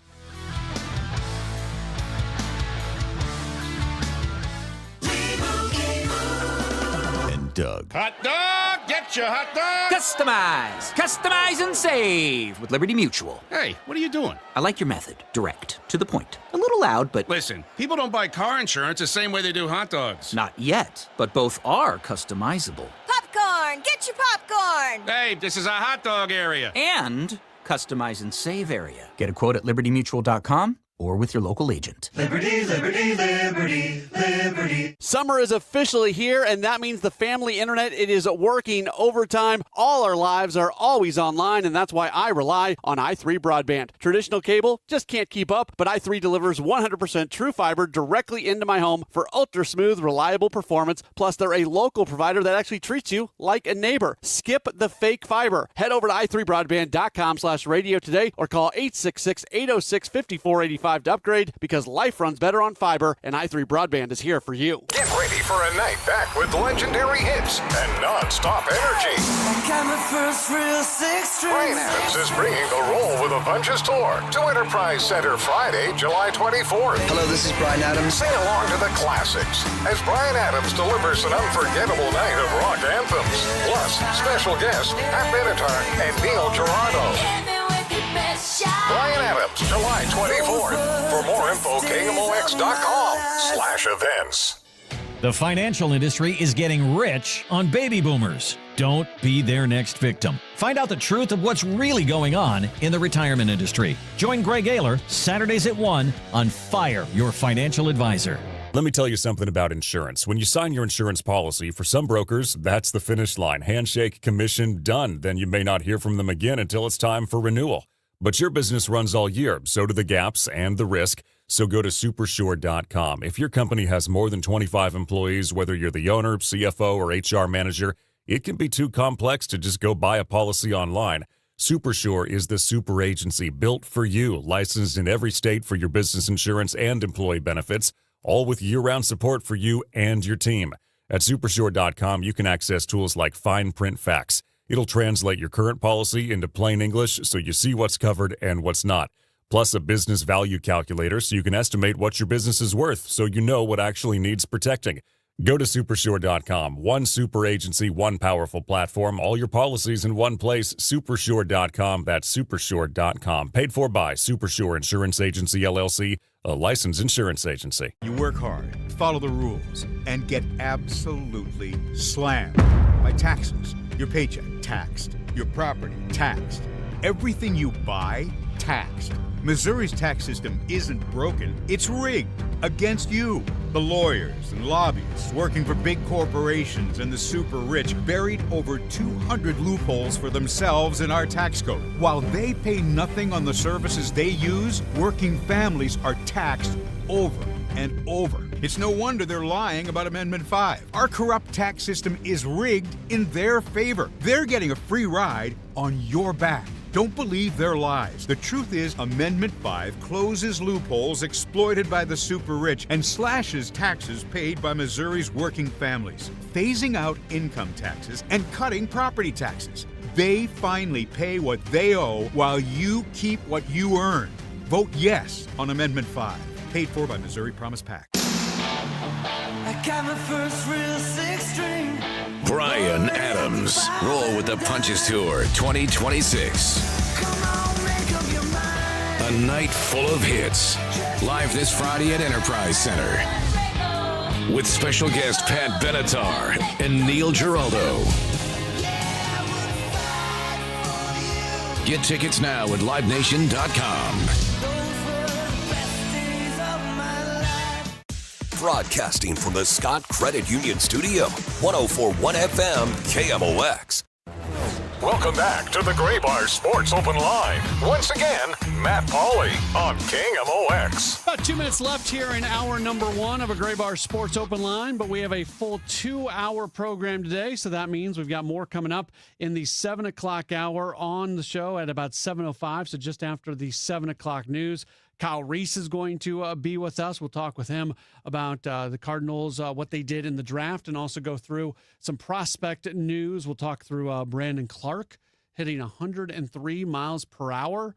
Just the second left-hander in the StatCast era to ever do that, Aroldis Chapman being the other. So pretty heady stuff, and it just goes to show you the kind of talent that this organization is bringing in. And the draft got rave reviews from just about everybody out there on what the Cardinals were able to do. And yeah, it's what's fun right now. Kevin and I were talking about this during Redbird Rush Hour with Bernie as well. I mean, you think about the dudes who are on the cusp of the big leagues. We've had some people on this, who have listened to this show and comment on this show who so often say, we'll see that guy in 4 years. We'll see that guy in 5 years. The Cardinals are years in. There's dudes in the lower minor leagues who it's going to be a while. And Brandon Clark is one of them. He's a very young guy, and he's playing single-A baseball. But you think about the impact, the potentially impactful players. We don't know if they'll be impactful or not, but the potentially impactful players that are very, very close. The Quinn Matthews, who have really, he's turned it on here recently, which has been great to see. Bryson Montz, Durangelo Saincha just made his AAA debut. That means he's probably in the running for a big league job next year in spring training. From a position player standpoint, we know about Joshua Baez, and even though he's slumping a little bit right now at AAA, especially from an average standpoint, he's likely to be an impactful player. Leo Bernal isn't likely to be an impactful player. And then you get down to AA, and AA guys are just a sneeze away from the big leagues themselves. So there's a lot of reasons to be excited about some of these players in this organization. We'll talk about that with Kyle coming up after the 7 o'clock news here on KMOX. Time now for today's Spotlight on Tech, sponsored by Ethos. Energy consumption by data centers is a major issue confronting further expansion, and NVIDIA is hoping to solve that issue in a potential collaboration with Japan's Mitsubishi Heavy Industries. Nikkei News reports that NVIDIA is looking to use Mitsubishi's cooling systems and energy management equipment in AI data centers, with the high-efficiency systems crucial for NVIDIA achieving maximum processor performance. I'm Jason Brooks. If you own a business, you've heard it all. From fast funding to easy approvals, everyone says the same thing. LendSeek is different. We show you what you actually qualify for. LendSeek's AI-enabled platform matches you with funding options with no guesswork. Up to $5 million in as fast as 24 hours. If you've been in business over a year, doing at least $50,000 per month, apply for free with zero out-of-pocket costs and access to over 100 lenders. Start ready, stay ready. Lenseek.com. LENDSEEK.com. Hey there, baseball fans. You got a feeling about who's going to hit a home run today? Well, don't just sit on it. FanDuel wants you to call your shot with daily dingers, and all you have to do is make your pick on who's going to hit a home run, and if you're right, you're going to get a free profit boost to use on your next bet for a shot at bigger winnings. So now, when your favorite slugger hits that walk-off, you're going to feel like a winner, too. Daily Dingers on FanDuel, free to play, and if you can lock in a pick every day of the MLB season, you might as well do it. FanDuel is the home for home runs. Check out Daily Dingers at FanDuel.com/Missouri. FanDuel.com/Missouri.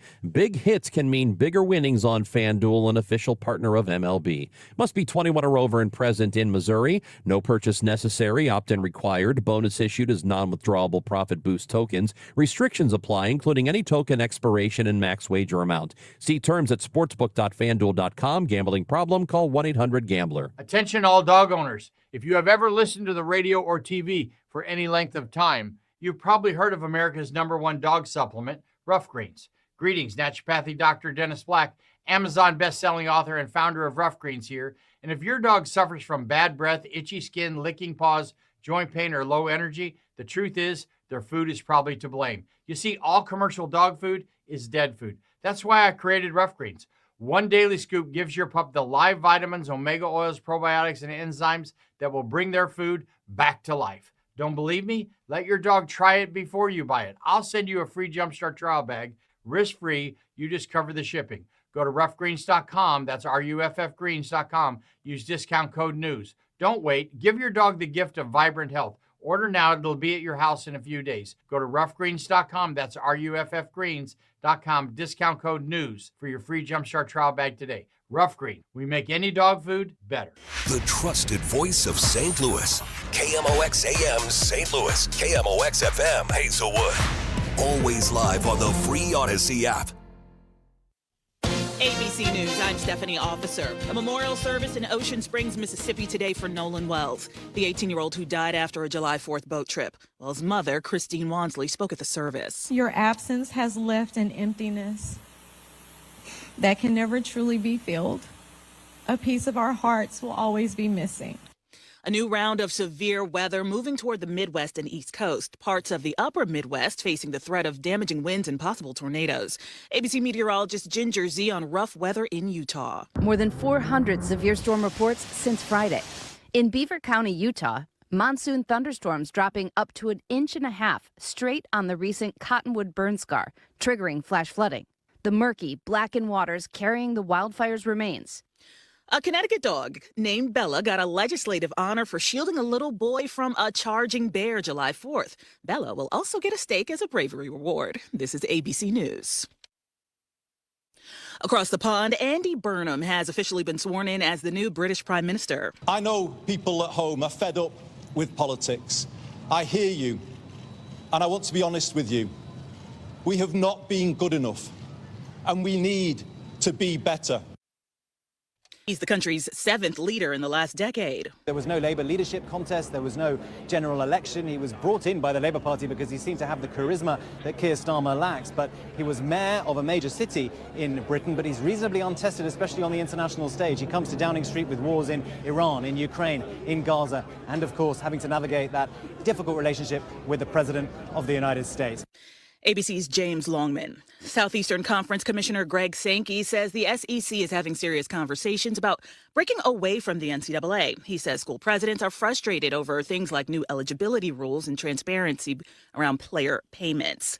I'm Stephanie Officer, ABC News. At 7:02, we've still got sunshine. It is 89 degrees downtown at the Arch. Attorney General Catherine Hanaway opens up on her investigation into a former Missouri congresswoman. Attorney General Hanaway confirmed she is investigating former Congresswoman Cori Bush for whether anything illegal was done when Bush solicited donations to her nonprofit for tornado relief, while the same nonprofit was donating to her political action committee that also made payments to Bush and her husband directly. Hanaway says they are looking into how the money came into the nonprofit and how it came out related to both tornado relief and political donations. If there were contributions from both, what did the expenditures look like relative to both? I mean, there's a lot of facts to be learned yet. Hanaway says she doesn't want to make any assumptions and will go where the investigation takes her. Sean Malone, KMOX News.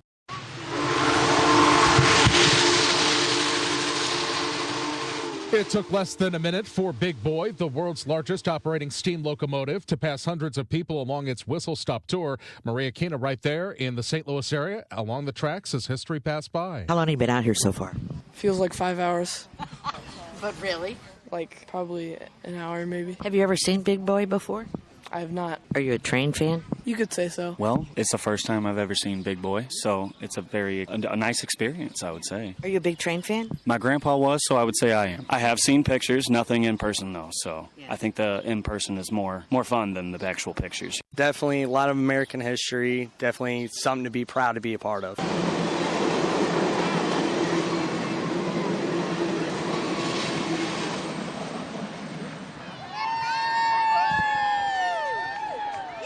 In Webster Groves, Maria Kina, KMOX News. Kansas City International Airport is looking at the impact of the World Cup on its traffic.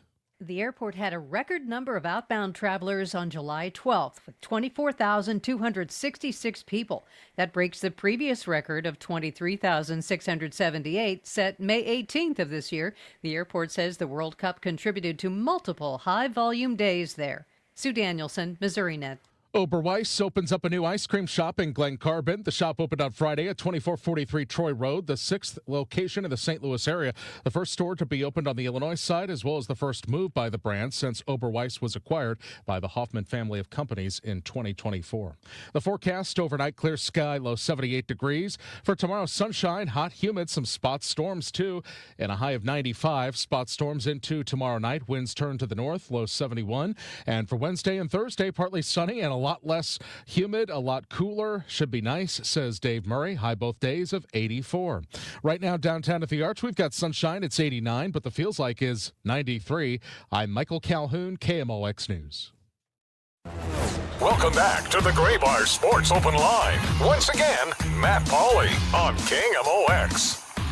We do roll on as we get into hour number 2 of the program. We got you for a while because we'll do this hour and then we'll jump into Cardinals pregame at 8:15. Cardinals tonight, they open up a series in Anaheim against the Angels. Kyle Leahy against Jose Soriano. That is the pitching matchup. One of my favorite people to be able to talk to. He is a fantastic follow on Twitter. He's all over the place in terms of where he is contributing to as well. He does a podcast with Brian Walton over at the Cardinal Nation, which if you're into prospects and everything going on across player development, it's a must listen to. And then he's just a fun follow all the way around. He's Kyle Reese at KyleR416 on Twitter. He joins us right now via the Quiver River Electric guest line. Hi, Kyle. Matt, it is a pleasure to talk to you, sir. I look forward to these talks every time you reach out.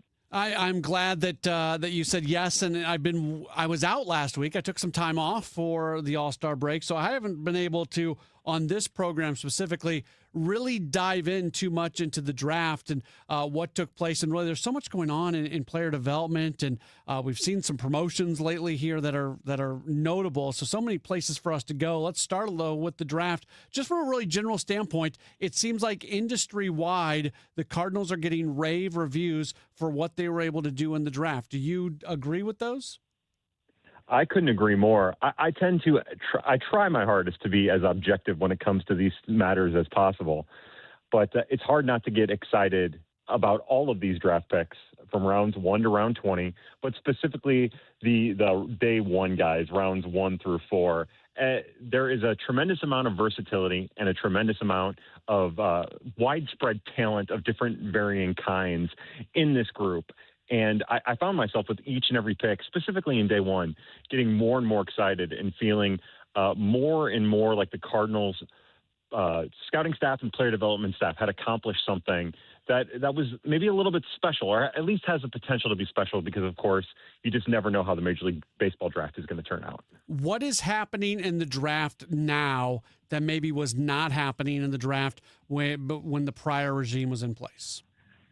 Well, I would say that with with this new regime in particular, with what Mr. Rob Cerfolio and Mr. Day do on the player development side, and of course what Mr. Flores and Mr. Zach Mortimer do on the draft side, the amateur scouting side, I think that there is a certain amount of cohesion between the two groups. There's communication and there's respect amongst the groups that wasn't there in the past. And it's not to say that was like there was no respect or anything like that. It's just these two groups get along extremely well, and they both have an eye towards modern baseball, what's going to work in baseball these days.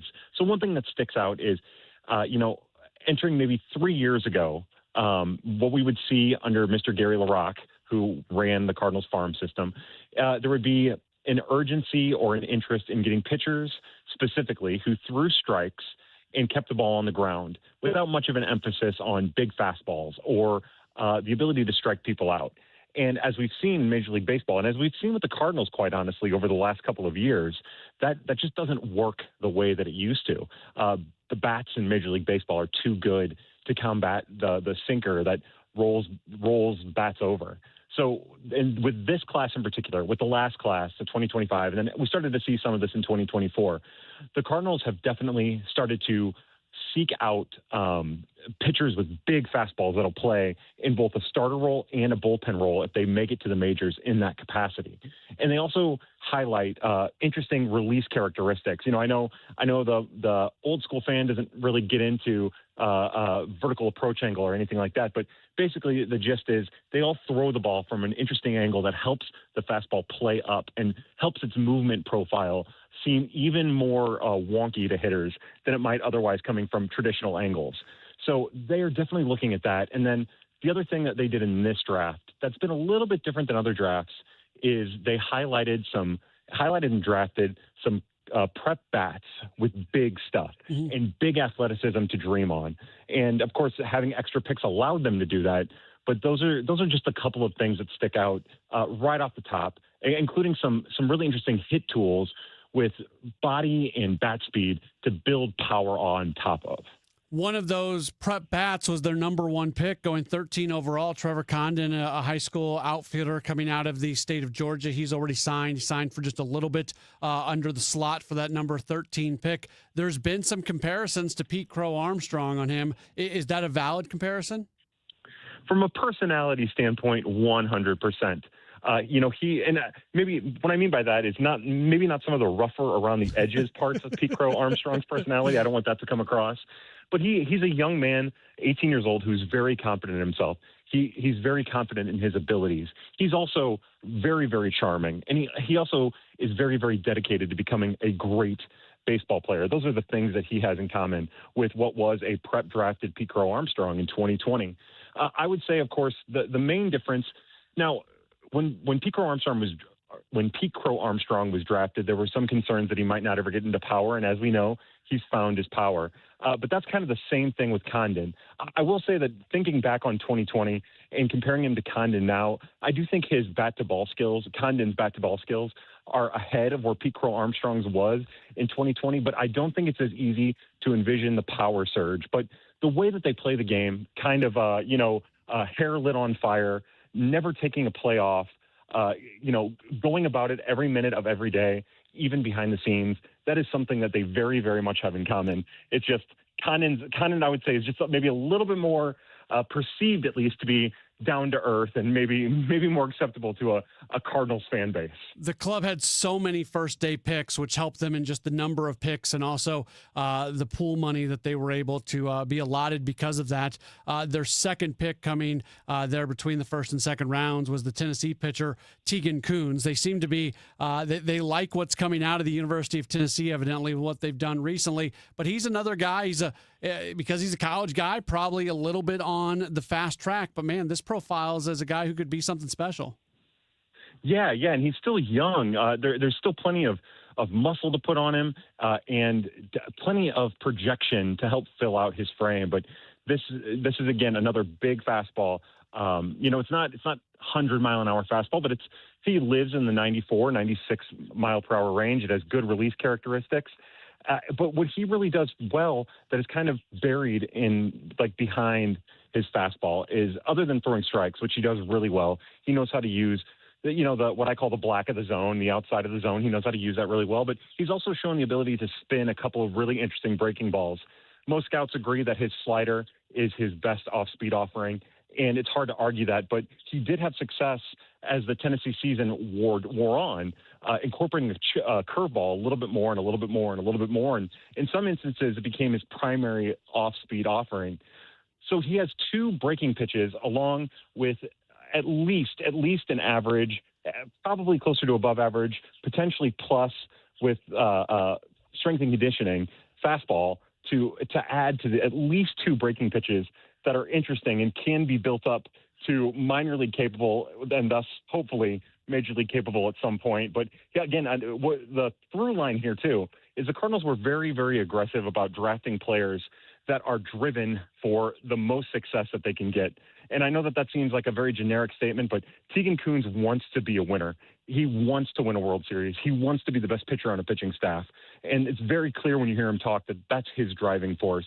And that's a through line with a lot of the draft picks that the Cardinals made. I am a very proud graduate of Kansas State University, so tell me something absolutely wonderful about D. Kennedy, who they selected in the 4th round. Well, my first thing is he's my favorite of all the draft picks. Yes, yes. I'm not saying that he is going to be the best of the group. I'm not saying, although I do think he has the potential to maybe be the first of the position players to make a major league debut. I do think there's a chance of that.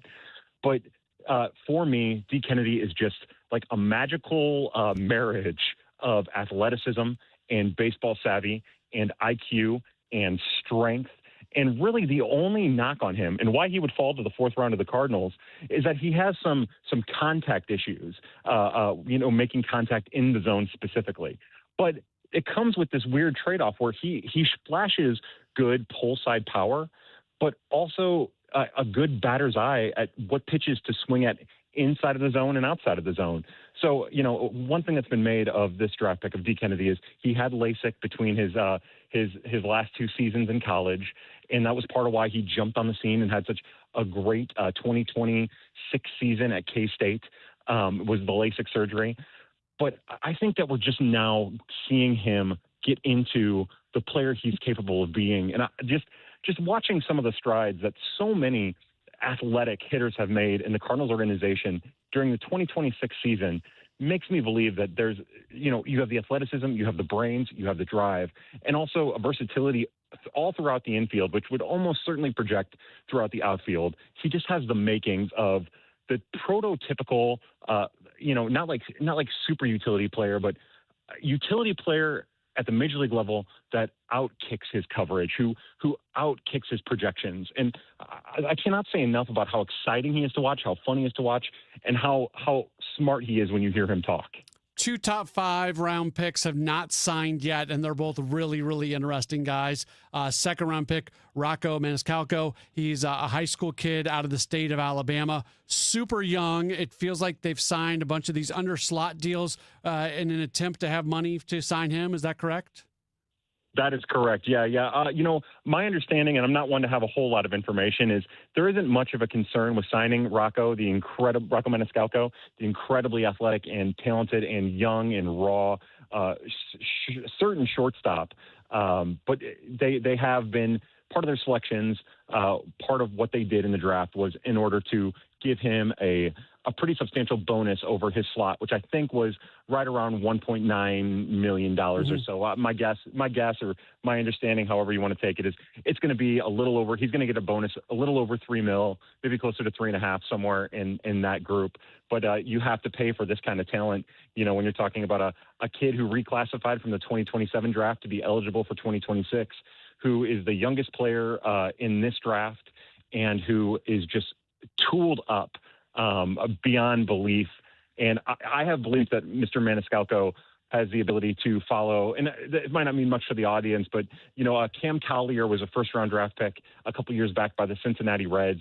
He was an infielder, and he was one of the youngest player of that draft. I think it was a 2024 draft, and I could very well see him following in those footsteps, maybe having some really raw, tough moments next year when he makes his organizational debut.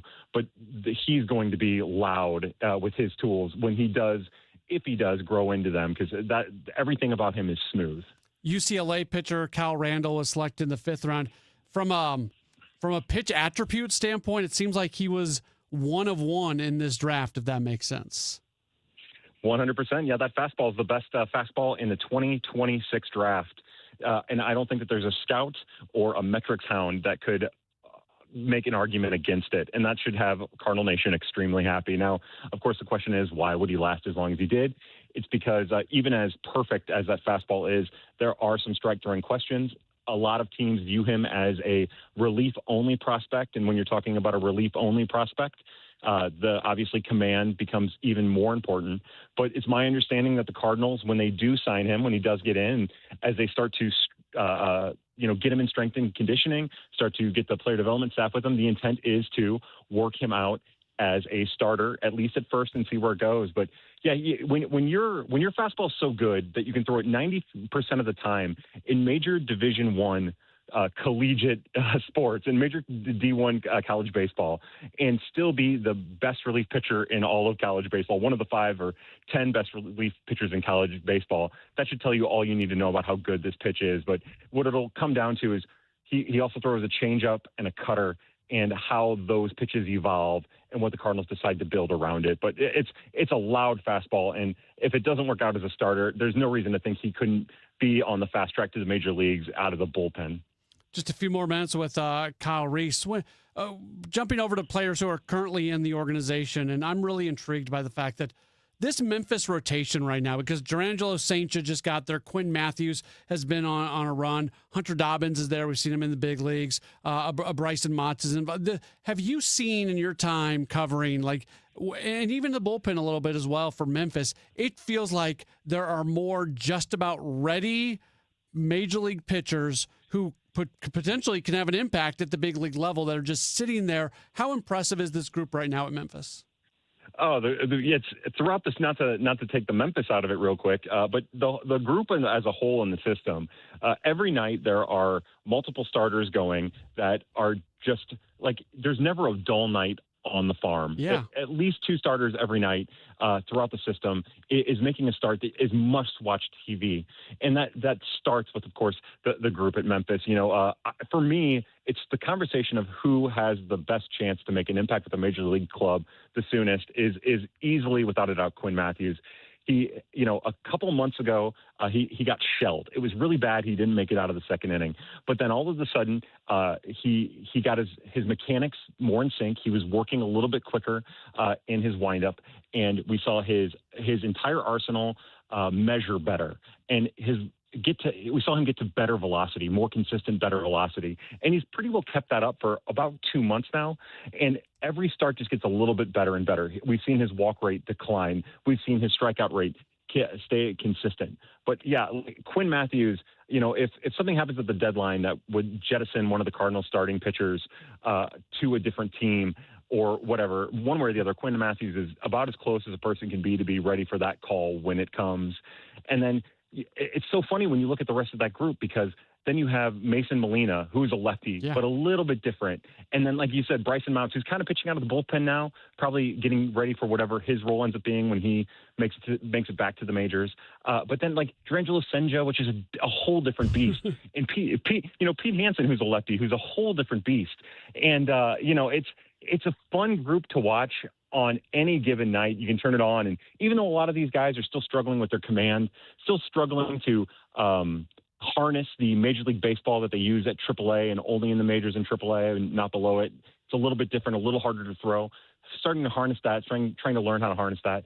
But it is fun on any given night. But really, that group is led by Quinn, because it still feels like the rest of the group is just a little bit behind Quinn. But Mr. Matthews has been there for a while, so it makes sense that he would be a little ahead of the group. The biggest prospect story of the last week, maybe the last month, Brandon Clark goes out and hits 103 on the gun, and he's still a really long ways away. But when you see that, and he's just the second lefty behind Aroldis Chapman to hit that number in the Statcast era of baseball, that is something that it almost feels like he represents the change of what's happening right now in this organization.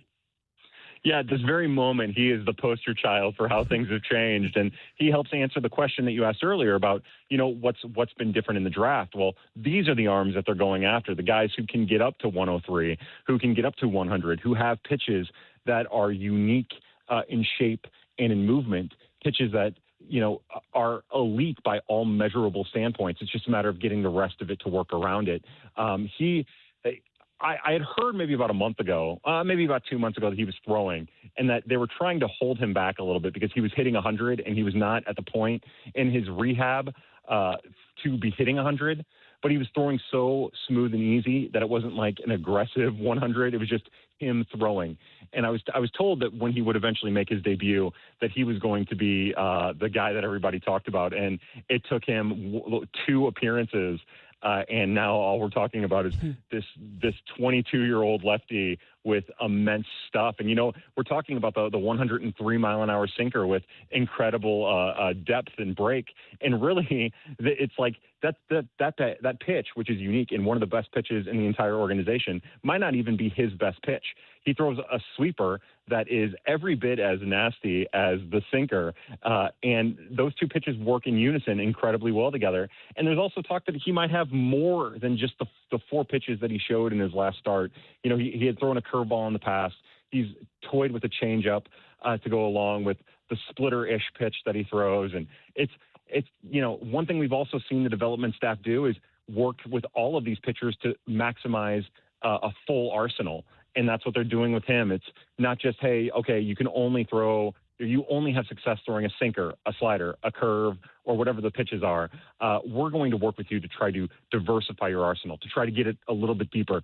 Let's work on 5 pitches. Let's see if we can get you ready for the major leagues, where even really great and talented arms need multiple pitches to get through a really good lineup. So he's one of these pitchers that are just immensely talented. The sky's the limit for. Candidly, he's also a really awesome kid that everybody raves about too. So that's worth getting excited about. And that is what it's like down on the farm on any given night with, it could be anywhere from 10 to 15 pitchers. It's really impressive. Kyle Reese is being incredibly gracious with his time. I have held you for a really long time. I'm going to ask you one more question. I hope that's okay, and then I'll let you go. I could talk to you for hours, but you don't want to do that. The Joshua Baez thing, where here recently he's not hitting for average. It hasn't looked pretty. When he hits home runs, he still hits them a mile. A lot of Cardinals fans continue to call for him to get called up. This organization under Chaim Bloom has been very clear that they're going to be patient with guys at AAA. Like, what say you? How should we be evaluating Baez right now? And what should that timeline be for when he does get to the big leagues? It's a fascinating conversation, and it's not the same thing. But I think what's happened with Jimmy Crooks, I think should be a little bit of a warning or maybe an eye-opening experience about how best to handle Joshua Baez. Jimmy Crooks started the year hammering baseballs, home run after home run after home run, and we were calling, Cardinal fans, myself, we were all calling for him to make it to the majors, make his 2026 debut. And he's had some good moments. He's had some raw moments. But the one thing that he and Baez have in common, not just the ability to put the ball over the fence, although they do it differently, is they both strike out a lot. They both are over-aggressive. Over-aggressive is debatable. They are aggressive swingers. And what we've seen with Josh Baez is the same thing we've seen out of Jimmy Crooks in both the minors and the majors this year. It's you might have some good moments, but you're going to get exploited at the major league level if you can't corral your batter's eye, if you can't corral your swing decisions specifically. So for me, like I would, as a fan, I would love to see Joshua Baez starting in the outfield tomorrow for the St. Louis Cardinals. I would. But as an honest evaluator, as someone who wants the best for each and every one of the prospects and who wants the best for the long-term interest of the St. Louis Cardinals, until Joshua Baez proves for more than just like a month at a time that he can be a major league contributor by lowering his strikeout rate in the minors and making more consistent contact in the minors, it's tough to make a valid argument that he should be up here starting every day for the St. Louis Cardinals. And then it gets to the whole, if he's not going to start every day for the Cardinals, where is his best spot? It's still at AAA, still developing, still getting to a point that when he makes his major league debut, you don't have to necessarily worry about sending him back down next year are putting him on a similar, a very, very, very, very dicey development trajectory that you did with Jordan Walker that is just so happens to be working out now, especially because Mr. Baez has never really showed in the minors. Even some of the warning signs that we have with Jordan Walker, he's never showed that level of contact and skill in a batter's eye. So it's a delicate balance. As a fan, yeah, I want to see him. I want to see him yesterday. But, as an evaluator and what the Cardinals are doing with him, I cannot complain about it. He's not really doing the best job other than on short spurts of seizing the opportunity.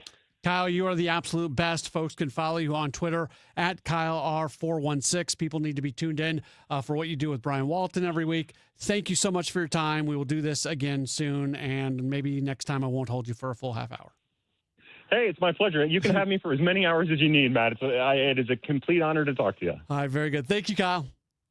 Thank you. Yep, that's Kyle Reese joining us on the program. We'll take a break. When we come back, we'll play back some of what Chaim Bloom had to say to Tom Ackerman during sports on a Sunday morning. That's next. This is Gray Bar Sports Open Line on KMOX.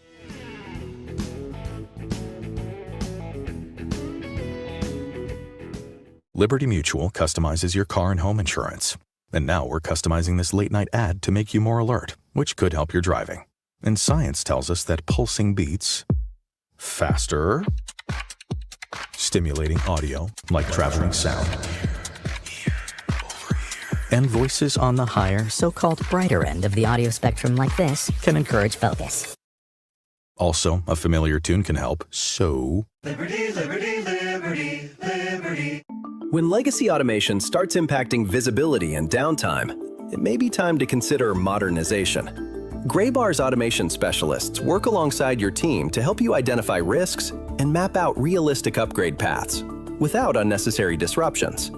Get started with a free health check of your operations and see what's possible. Yep, Graybar does that.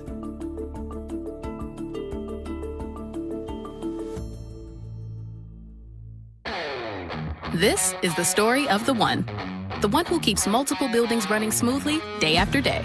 Plumbing that flows, HVAC that hums, cleaning supplies that keep surfaces sparkling.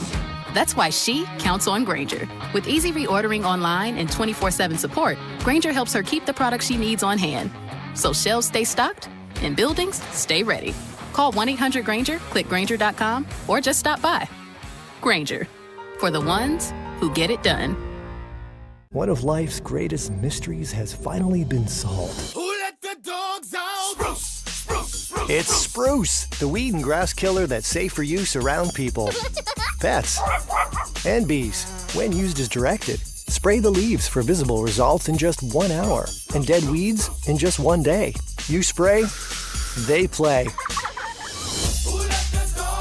Spruce, pet friendly, weed deadly. Find wherever weed killers are sold.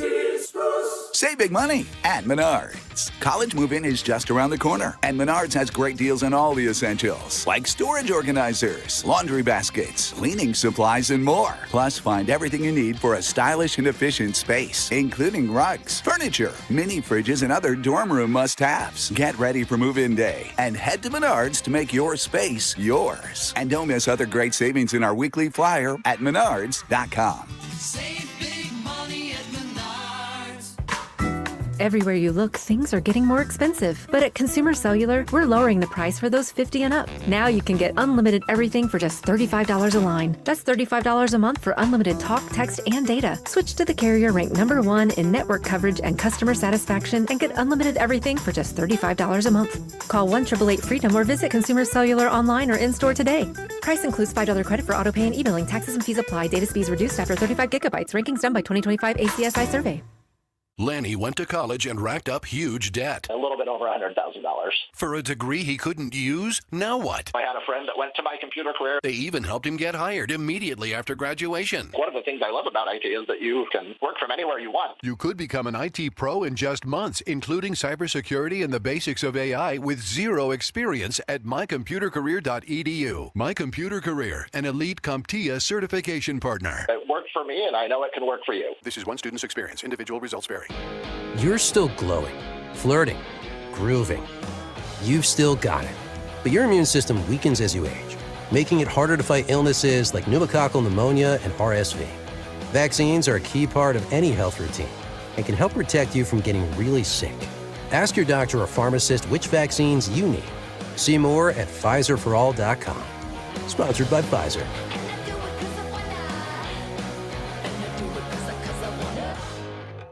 Hey, it's Brew, and I feel like everything in my life depends on being connected. Whether I'm uploading a video, hopping on a call before my show, or video chatting with my family back in Michigan, I never have to think about my Wi-Fi. And that's why Xfinity stands out. You get the most reliable, fiber-powered Wi-Fi with the best equipment at one price for 5 years guaranteed. No contracts or commitments. Plus, you can get online in minutes with same-day Wi-Fi. Restrictions apply. Not available in all areas. Use of fiber or coaxial cable. Learn more at xfinity.com/same-day Wi-Fi. Xfinity, imagine that.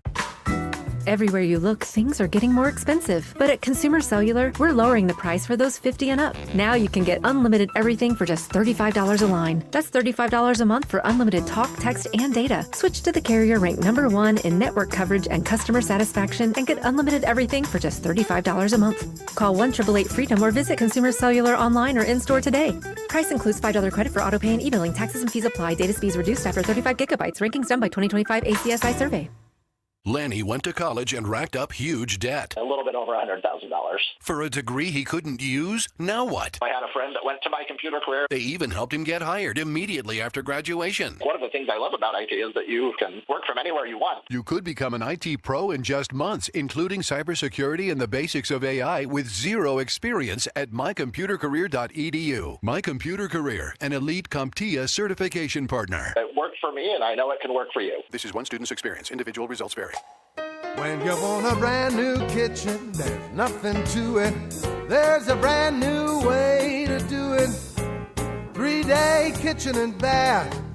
It's all about time. Save time and money. Do it now, don't wait till later. Call the top-notch renovator. It's about time. 3 days or less. At 3-day kitchen and bath. One city, one voice. KMOX, the voice of St. Louis.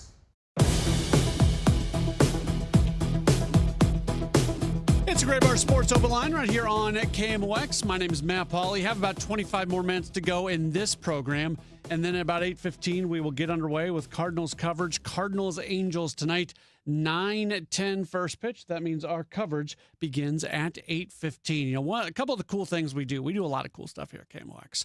But a couple cool things that we do each week is we get the chance to talk with Cardinals manager Oliver Marmol, and we also get the chance to talk with Cardinals president of baseball operations, Chaim Bloom. The Oliver Marmol conversation, shameless plug, comes up tomorrow, 12 noon, during the Gas House Gang, as he joins Tom and Bernie and Ranj for that each week, and take your comments and questions. And it really is must-listen-to radio every single week. And then Chaim Bloom joins Tom during Sports on a Sunday morning every Sunday here on KMOX. What we try to do when we have Monday shows, we don't always have them because the Cardinals are playing, but with them being out west, we've got a little bit of time tonight. We try to go back through much of what was said during Chaim's conversation with Tom on Sunday morning. So let's play back some of what was said, and we will start with an injury update. Cardinals right now are without Jojo Romero as he had appendicitis, which is always a very scary situation.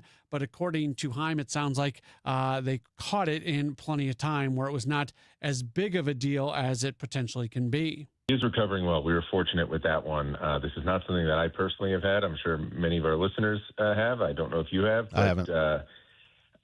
It's obviously something that can happen to anybody. It's just unfortunate, obviously, the injury and, of course, the timing as we're going through this gauntlet of 20 in a row coming out of the break.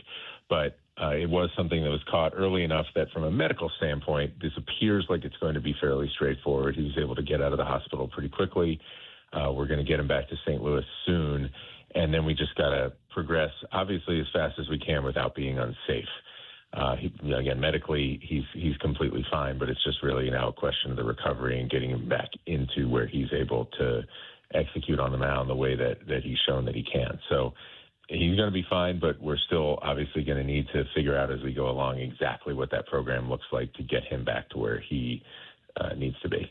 It was a very eventful week leading up to Sunday's conversation with the All-Star game, the Home Run Derby, the draft going on, just so much taking place last week that they were able to fit into in just that 1 week's time. So let's go through a few of those things. And Haim definitely enjoyed seeing what he saw from Jordan Walker during the Home Run Derby. That was just awesome. I mean, for obviously everybody who's listening right now knows everything that he went through to get to that stage, but then to see him take the stage, I was looking at it afterwards, and when they were interviewing, and I'm thinking he's on a couch with the only two people alive who have ever hit 700 major league homers, and he's the focus, and that tells you something about what that signified as an accomplishment. And I'm just excited for him. I'm excited for our organization and for our fans just to see this organization front and center again. Really cool visual that he makes reference to there on that Netflix postgame show after the Home Run Derby, where it was Barry Bonds, Albert Pujols, and Jordan Walker sitting on a couch talking baseball, and that was cool. And of course, his family and everybody was around as well. Leading into that week as well, I mentioned all the things that happened. We got the J.J. Weatherholt extension, and there's been a lot of people talking about could the Cardinals maybe do the same thing with a Jordan Walker? And Haim talked a bit about getting Cardinals players locked into extensions, before arbitration in those club control years, just from a very general standpoint, just making sure that you're able to keep control of the players that you develop and turn into stars and can be big parts of the organization moving forward. So he spoke generally. This wasn't specifically about Walker, but it was something that you can maybe keep in the back of your mind. You've heard me talk about it in general terms, and obviously until we had somebody on the board, that was all we really could talk about it in. And obviously once we made that commitment with JJ, we were able to talk about him specifically. But, I think all those things that I said when we were talking about this previously still apply. Like, you're obviously looking to build the way that great Cardinals teams have always built, and players that perform, that help you win, that fit your culture. You obviously want those guys to be with you for a long time. Now, what that means specifically, when you line up on that, when the right time is for an approach, what those terms might be, how that mutual desire, if there is, and there often is, how that gets expressed in terms of an extension, all that is so individual. There's a lot of different things that go into it. And, the reality is, as I said, even prior to doing the deal we did with JJ, oftentimes, for every 10, 20 conversations, there might be one of these that comes together. But, certainly it's a good sign that we're talking about it, because it means that this is starting to come into focus in terms of who are the guys that might be able to help push us where we want to go. Even with the struggles at times of this team, you can look at guys on the roster and you can project them out as being individuals who have a good chance of being a big part of this team moving forward. And that's a fun thing to be able to dream on a little bit. You want this team to play well. You want this team to win games. You want this team to be a postseason team this year.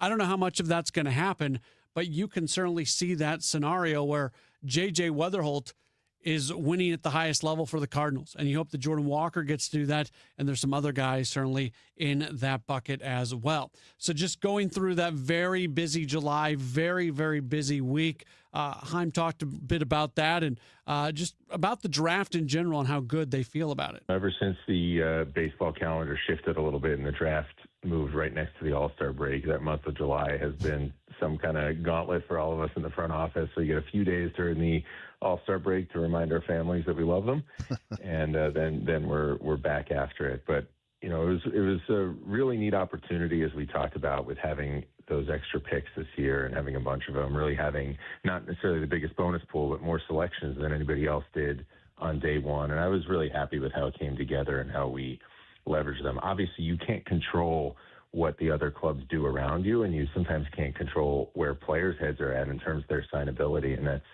increasingly complicated with the evolution of the college landscape. What you do control is your preparation. You control the board you build. You control how well you assess the players, how well you plan scenarios.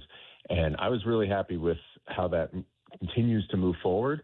And then what we were able to do with it on draft night. But I think it's really a testament to the preparation when you talk about Flo and Zach Mortimer, Ty Boyles, their team, and what they're able to do in terms of leveraging a ton of different viewpoints, a ton of different information sources. There's so much more that goes into this now than when my career started. And try to use it all intelligently, use it all systematically to build the best board so that when things do get fast on draft night, or draft day in this case, you can make good decisions in the moment because you've done the work. And there was no panic in that room, and we were able to game plan a number of different scenarios. We were just really happy with how it felt. I think we have a very athletic group, and a group that just by virtue of, we didn't try to force it, but just by following our process, we were able to get a lot of different skill sets that all have a chance to help us at the big league level down the road. So now the next thing that is going to happen is the trade deadline. And we're starting to maybe see a little bit of movement, and that will obviously pick up as we get closer and closer to, I believe it's August 3rd is when the trade deadline will take place this year. Heim said that they always have to be prepared for opportunities, whether it's in the time leading up to the trade deadline or just handling the deadline itself. It's a little different in my experience at the deadline, just because of the draft. Obviously, there's more unknowns in terms of the players because they're so far away from what they could be. But you know what day it's happening, you know when it's happening, you know when you pick, and so on and so forth. Obviously, with the deadline, it can be a little bit of a free-for-all.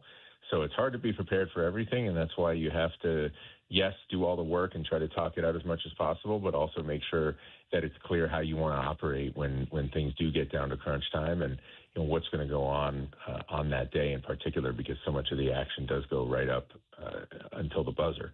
But when you come out of the break, teams are reconnecting. You're sort of refreshing where you're at. You're refreshing where other teams are at. You want to try to get a sense of everything that might be possible. Understand who other teams have. Understand who you might want to target. Understand who wants your players and to what degree. And then you're really just constantly doing work leading up until the buzzer just to make sure you are prepared for anything. I've had years in my career where I've been in rooms where there are things that pop up within a couple hours of the deadline that didn't seem to be at all possible even the day before, and that some of them actually could turn into real opportunities. And then there's some years where that doesn't happen, and it can go exactly the way that you thought, or it can end up being very calm and methodical and sometimes even quiet. But you don't really know, so you want to make sure you're as prepared as possible, at least that you have a good framework for assessing what these opportunities are, assessing the players, assessing whether it fits your roster, what are all the different balls in the air, how could it land, and you put yourself in as good a position as you can to proceed confidently if you do see an opportunity that's worth seizing. Well, I mentioned a couple of minor league players who are doing some very impressive things as well. Let's start with Brandon Clark, very young guy, recently hit 103.1 on the radar gun. That's some velocity that is pretty heady. Just as a refresher for everybody, he was one of the players we got in the deal for Sonny. One of the most exciting, one of the most talented arms probably in the entire game, but obviously a prospect who's still an A-ball, still a work in progress. But in terms of the arm talent, in terms of the upside, it's as good as you're going to find. And I had to have a procedure this offseason to where it was going to set him back and eat up a chunk of his season. And obviously we were able to build him back from that, get him back to the point where he was working through a mountain progression, was able to pitch for us in the FCL, and then now made his full season debut as a Cardinal. And man, it was electric. I mean, this is why we went out and got this guy. Obviously, there's a lot of work ahead of us in terms of building him up to his major league ceiling. But, I talked about when we got him, and you could see it if you were watching last night, just in terms of what's coming out of his hand, the stuff he's featuring, the angles he creates. It's as high a ceiling as we think there is in the minor league. So it's really exciting to see him back out there. I mean, he is a tremendous kid. He's an awesome worker throughout this procedure. Obviously has battled some of this health stuff throughout his career, so we're hopeful we can keep him on track. And then the final guy to talk about, Quinn Matthews. He's been on quite the run recently at AAA Memphis. I'll say this, I think we could see him in the big leagues sooner than later, but no matter what happens, he's been very good recently. It's awesome. I mean, we all know, obviously, how long Quinn has been at that level and a lot of the ups and downs there, and just the maturation of both the person and the pitcher. And so to see him stack up good outing after good outing, it's not like you ever check the box. There's no answers. There's only the work, right? But just to see him continue to log good outings and really understand who he is as a pitcher and be able to execute consistently is really, really encouraging. And, he continues to look like a guy who has something to offer at the next level. That's always been there, right? That's been there since that breakout year in 24. We just haven't seen him harness it as consistently as he or we would like. And now that we're starting to see that, it's really exciting. It definitely has our attention. That is much of what Chaim Bloom had to say to Tom Ackerman during Sports on a Sunday morning. Again, tomorrow, Oliver Marmol will be on at 12 noon. Make sure to be tuned in for that. And we'll have another show tomorrow night leading into another West Coast game. We'll probably play back some of what Ali has to say tomorrow. But for now, we'll take a break. We'll come back and we'll wrap up this program and then get you to Cardinals baseball. Cardinals Angels coming up tonight. This is a Gray Bar Sports Open Line on KMOX. America is turning 250 this year, and Circa Sports is celebrating by offering all users in Missouri $250. For everyone in Missouri, all you have to do is deposit $250 on your Circa Sports app, then play through that deposit. Once you do, Circa Sports will reward you with $250 right in your account. This is available for everyone in Missouri, new and existing users. Celebrate 250 years and find out more at circasports.com today. Must be 21 or older and in Missouri. Gambling problem? Call 1-800-GAMBLER. Someone had a birthday. Yep, 50. Can't believe it. 50 years of wisdom. Great segue. We have a health reminder from the CDC. Pneumococcal vaccination is recommended for adults 50 or older. Says here, we're over 6 times more likely to be hospitalized with pneumococcal pneumonia than adults under 50. I don't love those odds. Same. Look what I found. Pfizer's Prevnar 20 is proven to help protect adults against pneumococcal pneumonia and invasive pneumococcal disease in just 1 dose, and millions have already gotten it. Continued approval may depend on a supportive study. Don't get Prevnar 20 if you have a severe allergy to its ingredients. A weakened immune system may lower your response. Common side effects include injection site pain and swelling, fatigue, headache, muscle, and joint pain. For full prescribing information, please call 1-855-213-2138. Visit Prevnar20.com or talk to your doctor or pharmacist. I'm on Prevnar20.com now, scheduling my appointment. Good idea. And happy 50th. Giddy up! It's the Cardinal Cowboy. Don't let garage door problems bench your summer plans. From repairs, tune-ups, and replacements, Renner Garage Door hits a grand slam every time. Score a free repair or replacement quote today, plus $100 off a new garage door. Featuring trusted brands like Delden, Amar, and LiftMaster, Renner delivers the quality, reliability, and performance your home can count on. RennerDoorSTL.com. Forward and back. RENNER. This is the story of the one. As a maintenance engineer at a beverage manufacturing plant, he starts his day knowing every line is ready to run because Grainger delivers the industrial-grade products he needs to keep mixers, conveyors, and packaging equipment moving. With Grainger's vast selection of bearings, belts, and motors, he keeps operations running smoothly, so nothing grinds to a halt. Call 1-800-GRAINGER, click Grainger.com, or just stop by. Grainger, for the ones who get it done. Are you having trouble hearing? Hearing loss can devastate the quality of your life. Now, there's an affordable fix for you or your loved one. Rated the best hearing aids of 2026 by Forbes Health, Audion Hearing has the highest quality hearing aids at the lowest prices, starting at just $98 a pair. I actually like them better than my old $5,000 hearing aid. I could not believe how my hearing and life changed. Join over 1 million happy customers by going to audionhearing.com. That's AUDIEN hearing.com. Love your low mortgage rate but need extra cash? Don't refinance. Get a Scott Credit Union home equity line of credit for home renovations or debt consolidation. Learn more at scu.org. Rates vary. Terms and conditions apply. Ready for instant curb appeal that comes with a 25-year transferable warranty? Call Rhino Shield today. We do brick, block, stucco, asbestos, aluminum, steel, cedar, and more. Over the past 20 years, we've done thousands of homes, businesses, churches, schools, condos, parking garages, large metal buildings, and strip malls, from Champaign to the Lake of the Ozarks.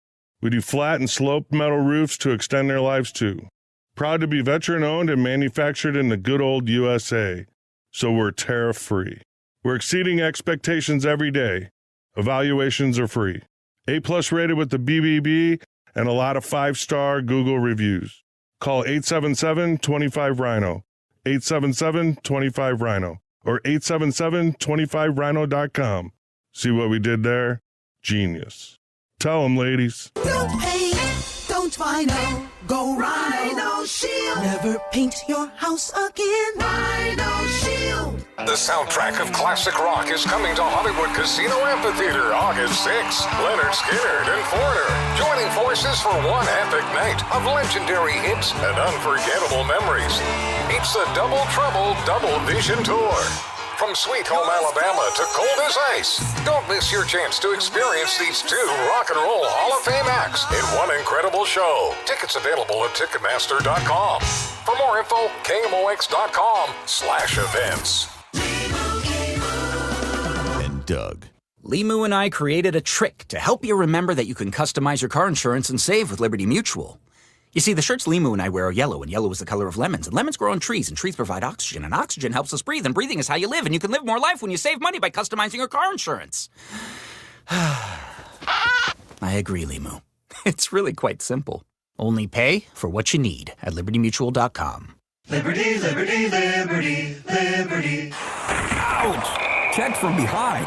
Man, that's gotta hurt. I'd hire Morgan & Morgan if I were them. What? Yeah, Dan, America's largest injury law firm. They serve up justice, ice, cold, law. Know what I mean? I guess. Their gloves come off when they fight for you. Okay. I'm talking a settlement slap shot. Shouldn't we be talking about the game? Yeah, Dan, Morgan & Morgan. Proud partner of the St. Louis Blues. Injured? Dial Pound Law or visit forthepeople.com for an office near you. Broadcasting from the Scott Credit Union Studio, 104.1 FM, KMOX. Welcome back to the Gray Bar Sports Open Line. Once again, Matt Pauley on KMOX. Starting to wrap up this edition of a Gray Bar Sports Open Line. We only have about 2 minutes left here in the show, and then we'll get to our 8 o'clock news with Michael Calhoun, and a little bit after that wraps up, I'll be back with you for pregame Cardinals-Angels tonight. We'll see what the Cardinals do over the next few days. The Angels are not a very good team. They have seemingly been playing a bit better lately. And for the Cardinals this year, we can sit here and talk about the teams that they should beat, the teams that they shouldn't beat. There doesn't seem to be much rhyme or reason to who they beat and who they don't beat. They have success against a lot of really good teams. They don't have as much success against some teams that are not as good. I guess what I'm about to say is probably true for a lot of teams, but for the Cardinals, definitely, it seems like it's more about them than their opponent. When they put their best version of themselves on the field, they can go out and contend with everybody in Major League Baseball. But it does not take much for them to fall off that just a bit, and hopefully they're locked in. I thought it was interesting last night because yesterday was a terrible game for the Cardinals. It was a game that they gave away. It was a game that they had no business losing. Oliver Marmol said as much in his postgame, and he mentioned the fact that before the media even came into the clubhouse, there were conversations, really good conversations being had with the team about what just happened, why it happened, and how to make sure that it doesn't happen again.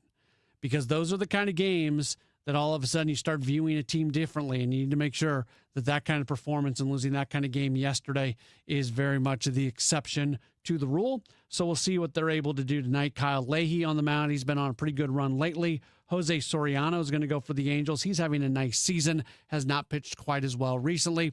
We've got coverage beginning after the 8 o'clock news right here on KMOX. In a county full of slick politicians, one man never got the memo. Jake Zimmerman. He may not be cool, but as county assessor, Zimmerman delivered.